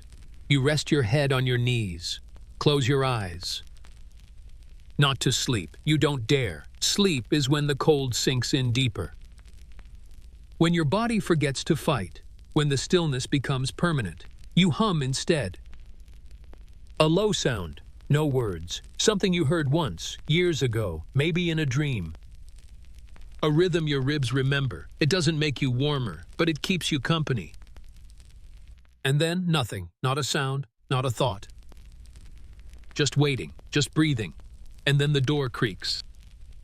Light floods in, too bright, too sudden. You shield your eyes. A voice you don't recognize says, "Out." You don't ask why. You don't speak. You just stand, legs trembling, cloak stiff with damp. You walk forward like your bones are made of someone else's body. You're not thanked. You're not warned. You're not even looked at, just released. Like steam from a broken pot. Outside, the air is colder than you remembered, but it smells like dirt and oil and bread and life. And somehow that's enough. You walk back into the city. One step, then another. You don't look back. The cell is gone. Or maybe it's still waiting. Either way, you're not in it. At least, not tonight. They don't know yet, not really. The children. They run barefoot through alleys slick with yesterday's waste, chasing wheels made of broken lids and laughing like they've never heard a cough that didn't stop. They climb piles of discarded crates, throw rocks at empty jars, pretend the dead rats are dragons. And when someone yells at them to be quiet, they scatter, Not because they're scared, but because they've learned that being seen too long is dangerous. Even in games, they understand more than you wish they did. A group of them sings a rhyme in the courtyard. You've heard it before, passed down like a bruise. The words don't change. 2 big boots and a Roman shout, "Run away fast or they'll knock you out." They laugh when they get to the last line, then repeat it louder. It's funny to them. A soldier is just a shape. A helmet, a shadow with rules they don't fully believe in yet. No one they know has been dragged off. Not recently, not where they could see it, so they sing. One of them, a boy no taller than your chest, has a stick he calls a sword. He waves it with confidence, charges a wall, then falls down dramatically. The others cheer. He lies there, tongue out, limbs sprawled. One girl steps over him and announces, "You're dead now. You don't get dinner." He jumps up and shouts, "Then I'm a ghost who eats your bread." They chase him down the alley, laughing so hard it sounds like choking. You smile, not because it's funny, but because for a moment it's light. And that's rare. A little girl breaks away from the group and sits beside you. She doesn't say anything. Just picks at the hem of her tunic, which is torn and too thin for the weather. Her hair is matted, her cheeks dirty, but her eyes are sharp. She watches the others. Doesn't join back in. You don't ask why. Instead, you offer her the end of your bread. She takes it with both hands, nibbles like a bird. You don't say anything else. She doesn't either. But something quiet passes between you. An agreement, maybe. That you'll both sit here for a while and pretend that nothing hurts. One boy trips while running and lands hard on the stone. His elbow scrapes. He whimpers, eyes wide. But no one runs to help. He bites his lip, stands up, and keeps going. You watch him shake it off. You wonder who taught him that. Probably no one. The city teaches fast. Especially pain. You hear a mother shouting from a window. "Come in before dark." No name. Just the rule. The children groan. The game dissolves. The street empties. One by one they vanish into shadows and stairwells. The little girl finishes the bread. Wipes her hands on her knees, stands. She doesn't say goodbye. She doesn't need to. She walks away without looking back. You stay where you are. The game still echoes in the air. 2 big boots and a Roman shout. And then nothing. Just the rustle of trash in the wind. Just the faint scrape of metal far off. Maybe a pot. Maybe armor. Just the city exhaling as night prepares its grip. You lean against the wall. The cold is back. But so is something else. Not hope, just memory. That even here, beneath the weight, the silence, the slow grinding hunger, someone, somewhere, can still pretend for a while. And sometimes that's enough. You don't notice them at first. That's the point. They move through the day like breath, essential, unseen. They're already awake when others rise, already working before anyone thanks them, already tired before the street fills with noise. The women, the ones with cracked hands and voices soft from disuse, they clean, they carry, they keep things from falling apart, not with strength, but with repetition. One cloth swipe at a time. One pot scrubbed, one wound tended. You pass one in the hallway, kneeling with a bucket, mopping a floor no one remembers walking on. She doesn't look up, just shifts her weight, lets you pass, and keeps scrubbing. The water is gray. Her knees are red. She hums something you can't name. Not a song, just a pattern, like counting heartbeats. Another sits near the door of her home, cradling a boy too old to be held. His face is pale, his lips dry. She dips a rag into a bowl of warm water, dabs his forehead, whispers something you can't hear. She doesn't cry, she doesn't pray out loud. She just moves with the kind of calm you only get when panic is no longer useful. When you've accepted that keeping someone warm might be the only medicine you have left, you remember your mother, or maybe someone else's, the way she would cut bread thinner for herself.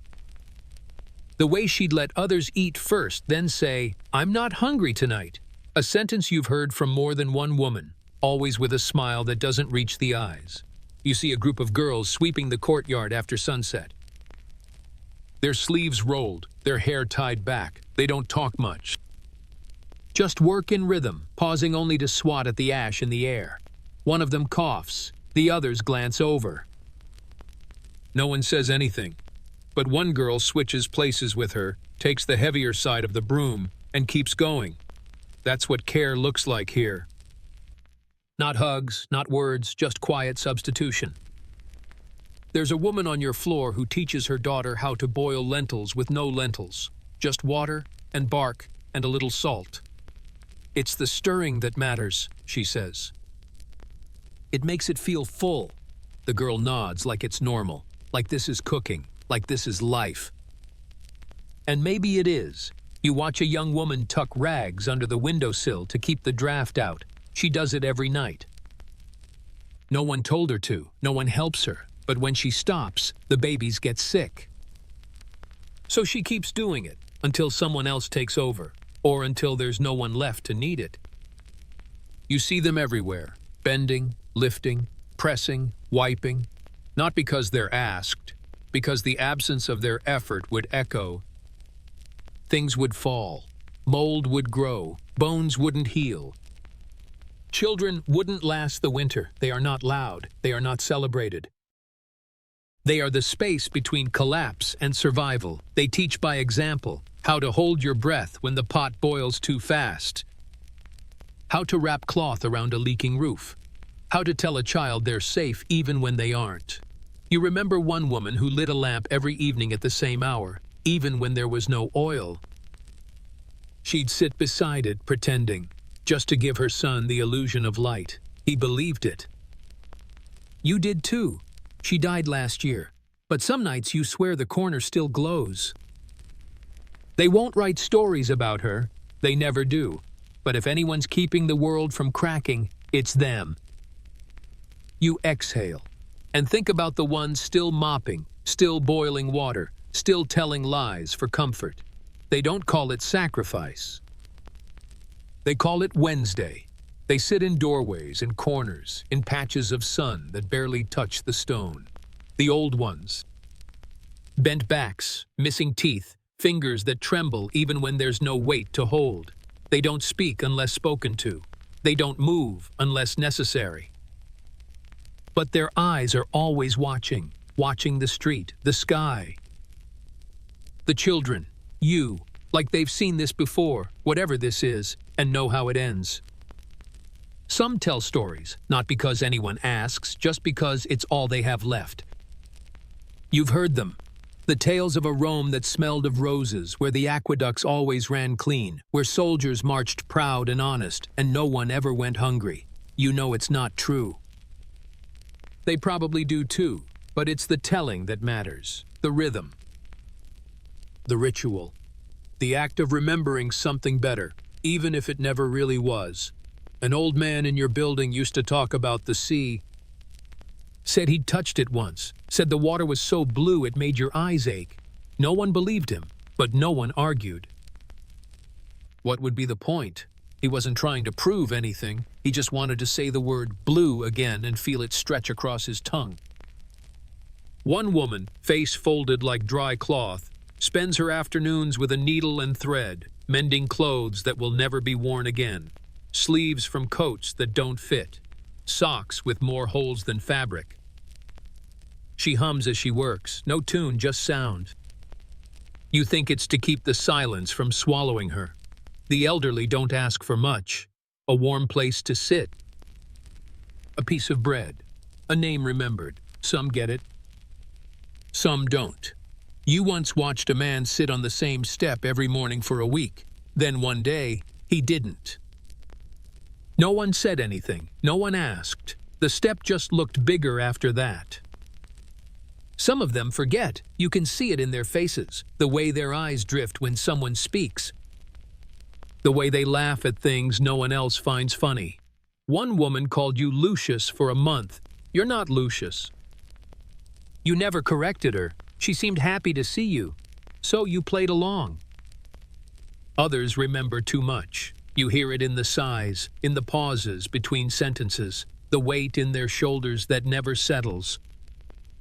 They speak in fragments, in warnings disguised as wisdom. Don't trust a man who walks too quietly. Always save the last bit of salt. If you hear the birds go silent, move. You don't know if it's true. You follow the advice anyway. Not out of belief, out of respect. They've lived this city longer than you've been breathing. They've seen emperors fall, buildings burn, streets flood. They've buried children, lovers, neighbors. They've learned how to survive in a world that forgets them faster than it feeds them. And still they sit, they knit, they talk.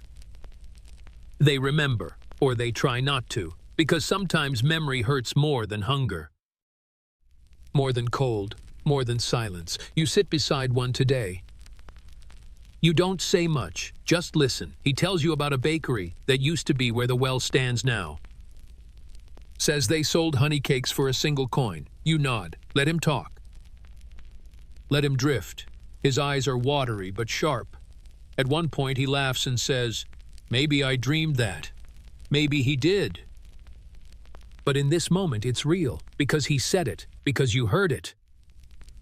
Because there's power in naming what's gone, even if only once. He pats your arm before you leave. Not as a goodbye. As a reminder that you too will someday sit in a doorway and tell stories, and hope someone listens. He doesn't wear robes that shine or speak in a voice meant for crowds.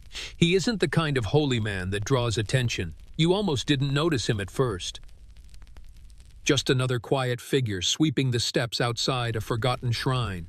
But there's something in the way he moves, slow, like time answers to him, not the other way around.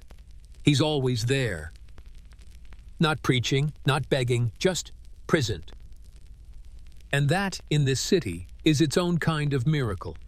People come to him, but not in lines, not with trumpets or coins or questions screamed to the sky. They come when things get too quiet, when the fever doesn't break, when the hunger grows teeth.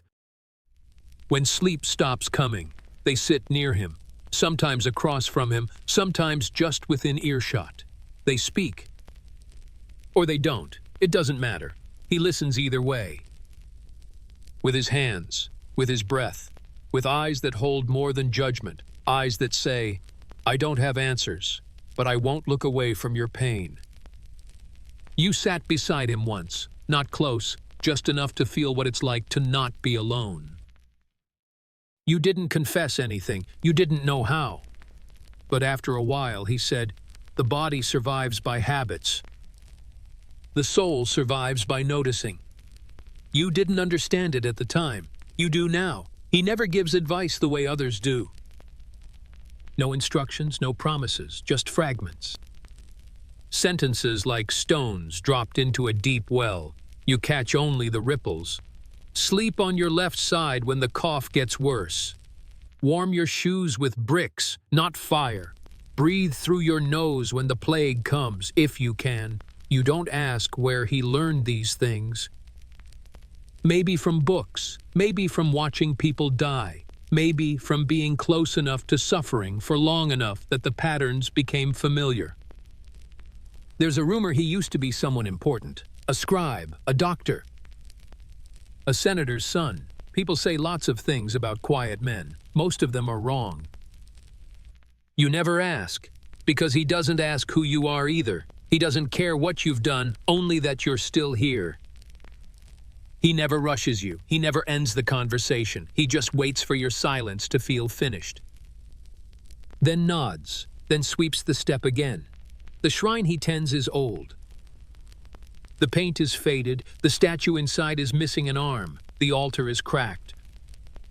And yet people still leave offerings. A coin, a flower. A piece of bread someone couldn't quite spare but gave anyway. You once saw a child leave a marble. Just one. Rolled it gently into the dark, then ran. He lit a candle after. Didn't say a word. Just watch the flame take. There's something in him that steadies people. Not because he's strong, but because he doesn't pretend not to be tired. He walks like someone who's carried grief a long way and decided to keep going anyway. Some days, he disappears. Not for long, but long enough for people to notice. They whisper about it. Then he returns, with herbs in his bag, or a cloth soaked in vinegar, or a loaf of bread that he claims someone gave him, though no one ever sees who. You thank him once. He shakes his head. Says, "Survival isn't a gift. It's a choice we make again and again." And then he smiles, not wide. Just enough to show he means it. You start visiting the shrine more often, not to pray. Just to sit, just to feel the kind of silence that doesn't punish you for being afraid. You don't need a god to feel watched over. Sometimes, a man with kind eyes and a broom is enough. Dinner isn't an event. It's a moment. A pause in the noise, a way to mark that you made it through another day. You don't set a table. You don't gather around with smiles and steam rising in the air. You sit where the light is softest, on the floor. On a step, on a pile of old cloth if you're lucky. Your bowl is small. The porridge inside thinner than usual. Water, mostly. A few grains. The memory of beans. You stir it once, watch the surface move like it's hiding something. It isn't. You dip in a piece of bread, stale, cracked, more crust than loaves. It soaks, softens, you chew slowly. Not to savor, but to stretch. A ritual of survival. A rhythm to pretend it's enough. Someone nearby sips wine, not the rich kind. This is watered down, tart, stored too long. But tonight it feels warm, like something remembered, like something deserved. You take a mouthful and let it hold the edge of your hunger back, just for a moment. A child across the room asks if there's more. Her mother doesn't answer. Just hands her what's left in the bowl. No words, no sigh. Just motion. You watch the child drink it all, eyes closed like it helps. Maybe it does. Someone says quietly, "Maybe there will be meat tomorrow." It's not a promise. It's not a plan. It's hope, disguised as conversation. You nod, even though you know better. It's easier to agree than to say what you're really thinking. That you haven't seen meat in 4 weeks. That the last time someone mentioned it, it was a bone boiled 3 times until the flavor became myth. But still, you nod, because hope feeds something hunger can't touch. You scrape the last of your porridge from the sides of the bowl. Use the last bit of bread to wipe it clean. Not because you're neat, because waste is a luxury. Because even the crust is part of the deal you made with the day. Someone nearby breaks into a quiet song, not for entertainment. Just something to fill the silence. It's a lullaby, meant for a baby that isn't here anymore. You don't ask. You don't look, but you listen. The shadows on the wall start to grow. Not with fear, with sleep, with the slow fade of light that means the city is closing its eyes. You lean back, stretch your legs, feel the stiffness settle in your knees like an old visitor. There's laughter at the edge of the room. Someone tells a story about a man who tried to steal a fish by pretending to faint. Everyone chuckles, not because it's clever, because it's familiar. Because we've all thought of something that stupid at least once. You glance at the window. It's just a hole in the stone, covered by fabric that's more patch than cloth. The wind presses into it gently, like a reminder. You pull your cloak tighter. You tell yourself the same thing you tell yourself every night. This was enough, not good, not fair. Not filling, just enough. Enough to stay. Enough to say, "I ate." Enough to whisper something, anything, into the darkness. Someone beside you whispers again, softer this time, almost like a prayer. "Maybe there will be meat tomorrow." You don't answer. But you close your eyes and pretend you believe it. You don't undress. There's nothing underneath worth uncovering, and the air bites harder at night. You keep your cloak on, your belt tied, your boots laced. You lie down with everything you own still on you, because if it isn't, it won't be yours by morning. Sleep comes in layers here, layers of fabric, of memory, of calculation. Who's near you? Who's warm? Who snores? Who kicks? The floor is harder tonight. Or maybe your bones are just softer. You shift onto your side, tuck your hand under the straw bundle that passes for a pillow. It pokes through the cloth, bits of dry stalk scraping your skin. You ignore it. You always do. Comfort stopped being a goal a long time ago. Now you just aim for bearable. Around you, people are settling. Not quietly. There's coughing. Shifting. Someone groans. Someone mutters a name in their sleep. Someone else lets out a sigh so long it sounds like letting go. The room is full. Bodies curled like commas, pressed shoulder to shoulder, hip to hip. No space wasted. No warmth left behind. You share your blanket, not because you're generous. Because body heat is currency. You give some, you get some. A child curls into your knees. An old man uses your back like a wall. No one apologizes. No one asks. You breathe with them. Try to find a rhythm that matches, because that's the trick. If you can sync your breathing to the people next to you, you'll fall asleep faster. If they breathe evenly, they're alive. If they stop, you wake up. You once slept beside someone who died in the night. You didn't know until morning. His body was still warm, but the silence of him was too loud. Since then, you've learned to listen, not for sounds, but for absences. Your eyes are closed now. Not because you're tired, but because your body needs the lie. If you act like rest is possible, sometimes it arrives. You stretch your legs, then curl them again. The cold always finds your feet first. You push them deeper into the blanket, closer to someone else's calves. They twitch, then settle. There's no darkness here, just less light. A single oil lamp flickers in the corner, its shadow dancing against the wall like it's dreaming too. You focus on it. Let its movement lull you. Let your breath slow to match the sway. Someone outside shouts. Not loud, just enough to remind you that the world doesn't sleep all at once. You hear footsteps pass. Then fade. A dog barks once, then nothing. Inside, someone begins snoring, low, steady, almost musical. It's annoying, then familiar, then almost comforting. You adjust your head. Try not to think. Try not to remember. This isn't a bed. This isn't safety.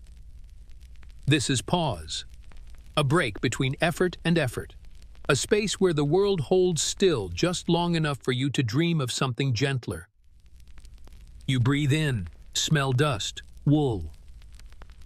Breath that isn't yours, and underneath it all, life, not joyful, not loud, just present. That's enough. For now, you don't remember falling asleep. You never do. It happens quietly, like a thief picking your pocket. One blink too long, one breath too deep, and suddenly you're not here anymore. The floor disappears. The weight of bodies beside you fades. And something softer takes its place. Not comfort, not peace. Just less ache, less cold. Less of everything. In the dream, you're eating, not just chewing. Not just swallowing, eating. There's a table. A real one, wood that hasn't splintered, plates made of clay, not tin. A spread so wide you laugh just looking at it. Cheese, fruit, roasted meat dripping with juice. Steam rises from fresh bread. Someone pours wine, dark and full. You take a bite of something warm, and your teeth don't hurt. You chew without rationing. You don't save the last piece. You go back for more. No one rushes you. No one watches your fingers. No one tries to take your share. The people around the table are blurry. Their faces aren't clear. But they're kind, or at least not cruel, and that's enough. Then the dream shifts. It always does. The food fades. The table vanishes like fog. And now you're somewhere else. Somewhere quiet. No shouting, no footsteps, no smoke in the air. Just wind and trees, maybe grass. Maybe a river. The light is soft, yellow like evening, but not heavy. You're sitting on something that doesn't dig into your spine. You stretch your legs and they don't hurt. You breathe in, and there's no sourness, no mold, no blood. You're not alone, but you're not crowded either. Someone hums nearby. Maybe it's a lullaby. Maybe it's you. There are no walls, no ceilings. Nothing falling apart, just space, and enough of it. You walk barefoot, and the ground doesn't bite. You lie down, and the sky holds you. It isn't freedom.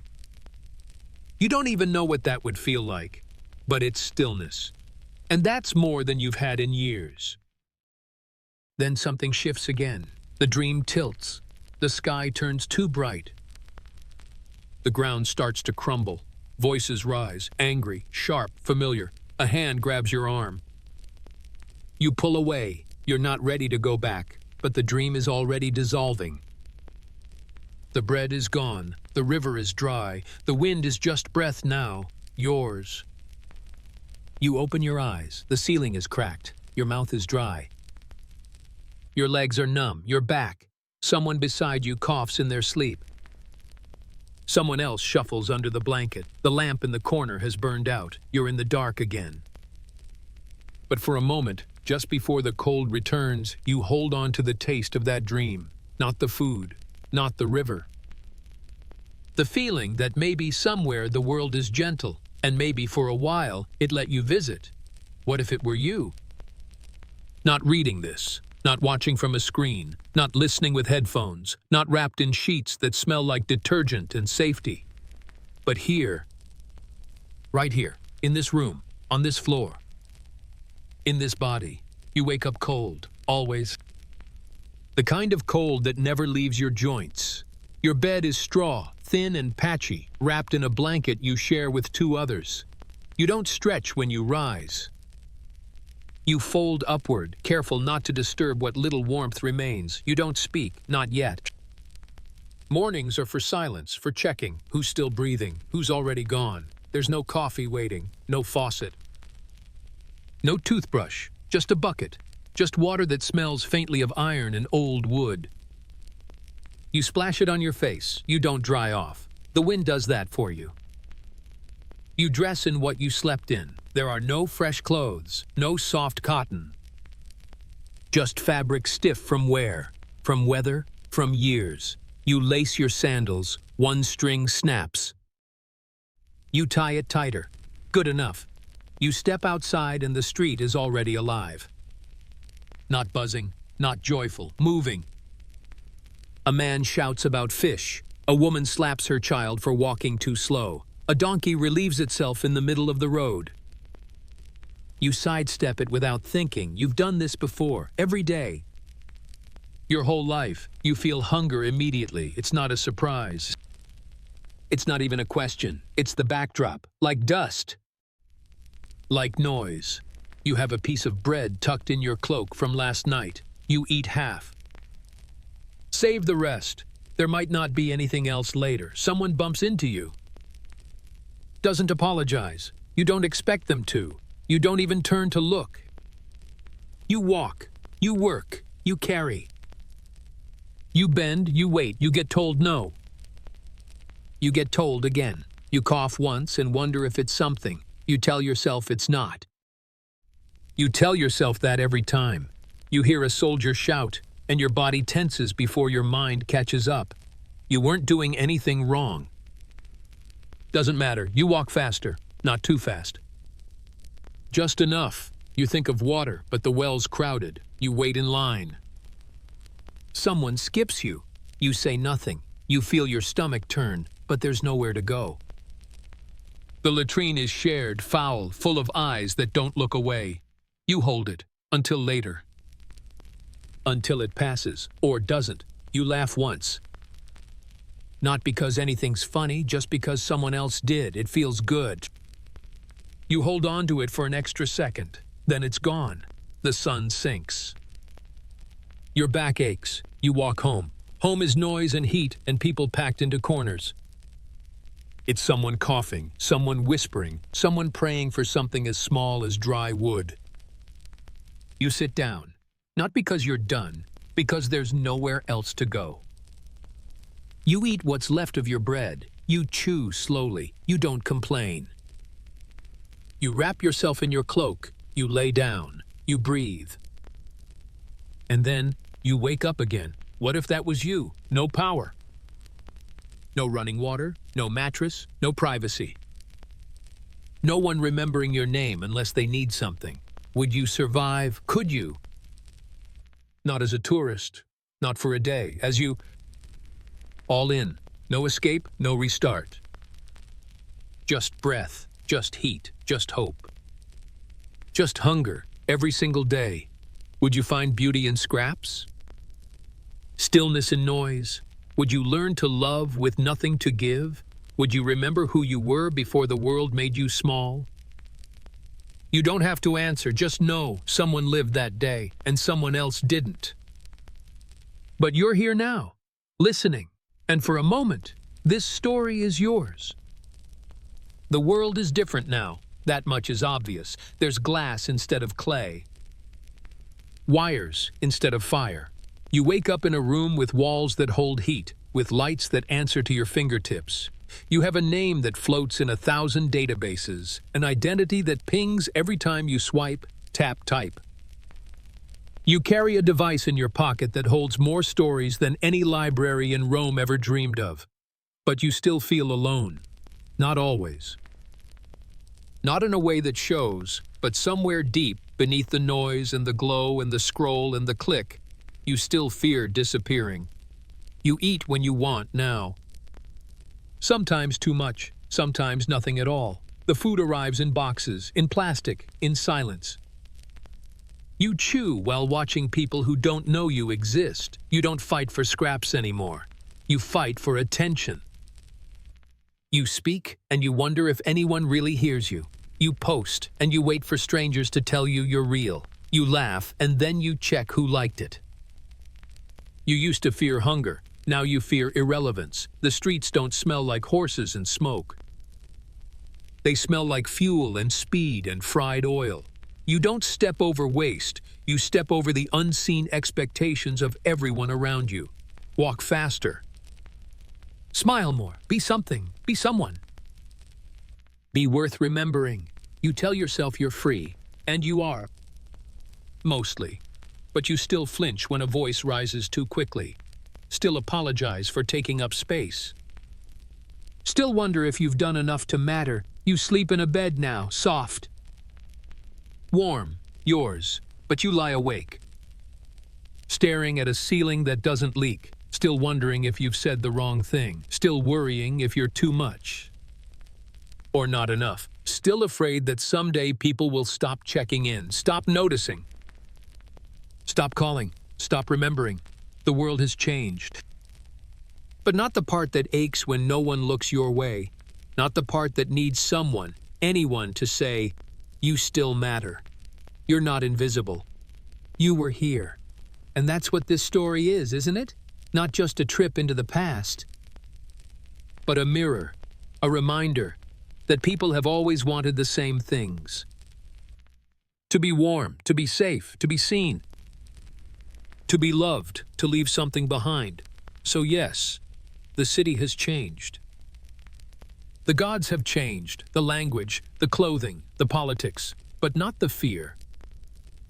Not the hope, not the deep, unspoken wish that someone, someday, might hear your story and whisper back, I remember. The night settles in without permission. There's no grand curtain, no sudden drop of light. Just the slow dimming of everything. The fire dies. The voices fade. The footsteps outside grow fewer, farther between. You lie on your side, knees curled, shoulder pressed against the wall.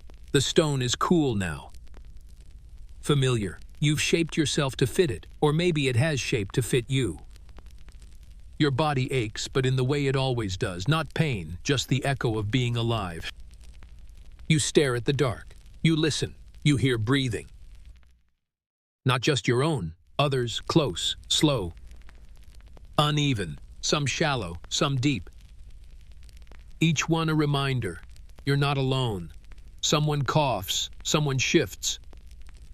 Someone mutters a word in their sleep that no one answers. You close your eyes, you made it. Through the morning chill, the crowded streets, the empty bowl, the glances you didn't return, the work you didn't finish, the law you didn't understand.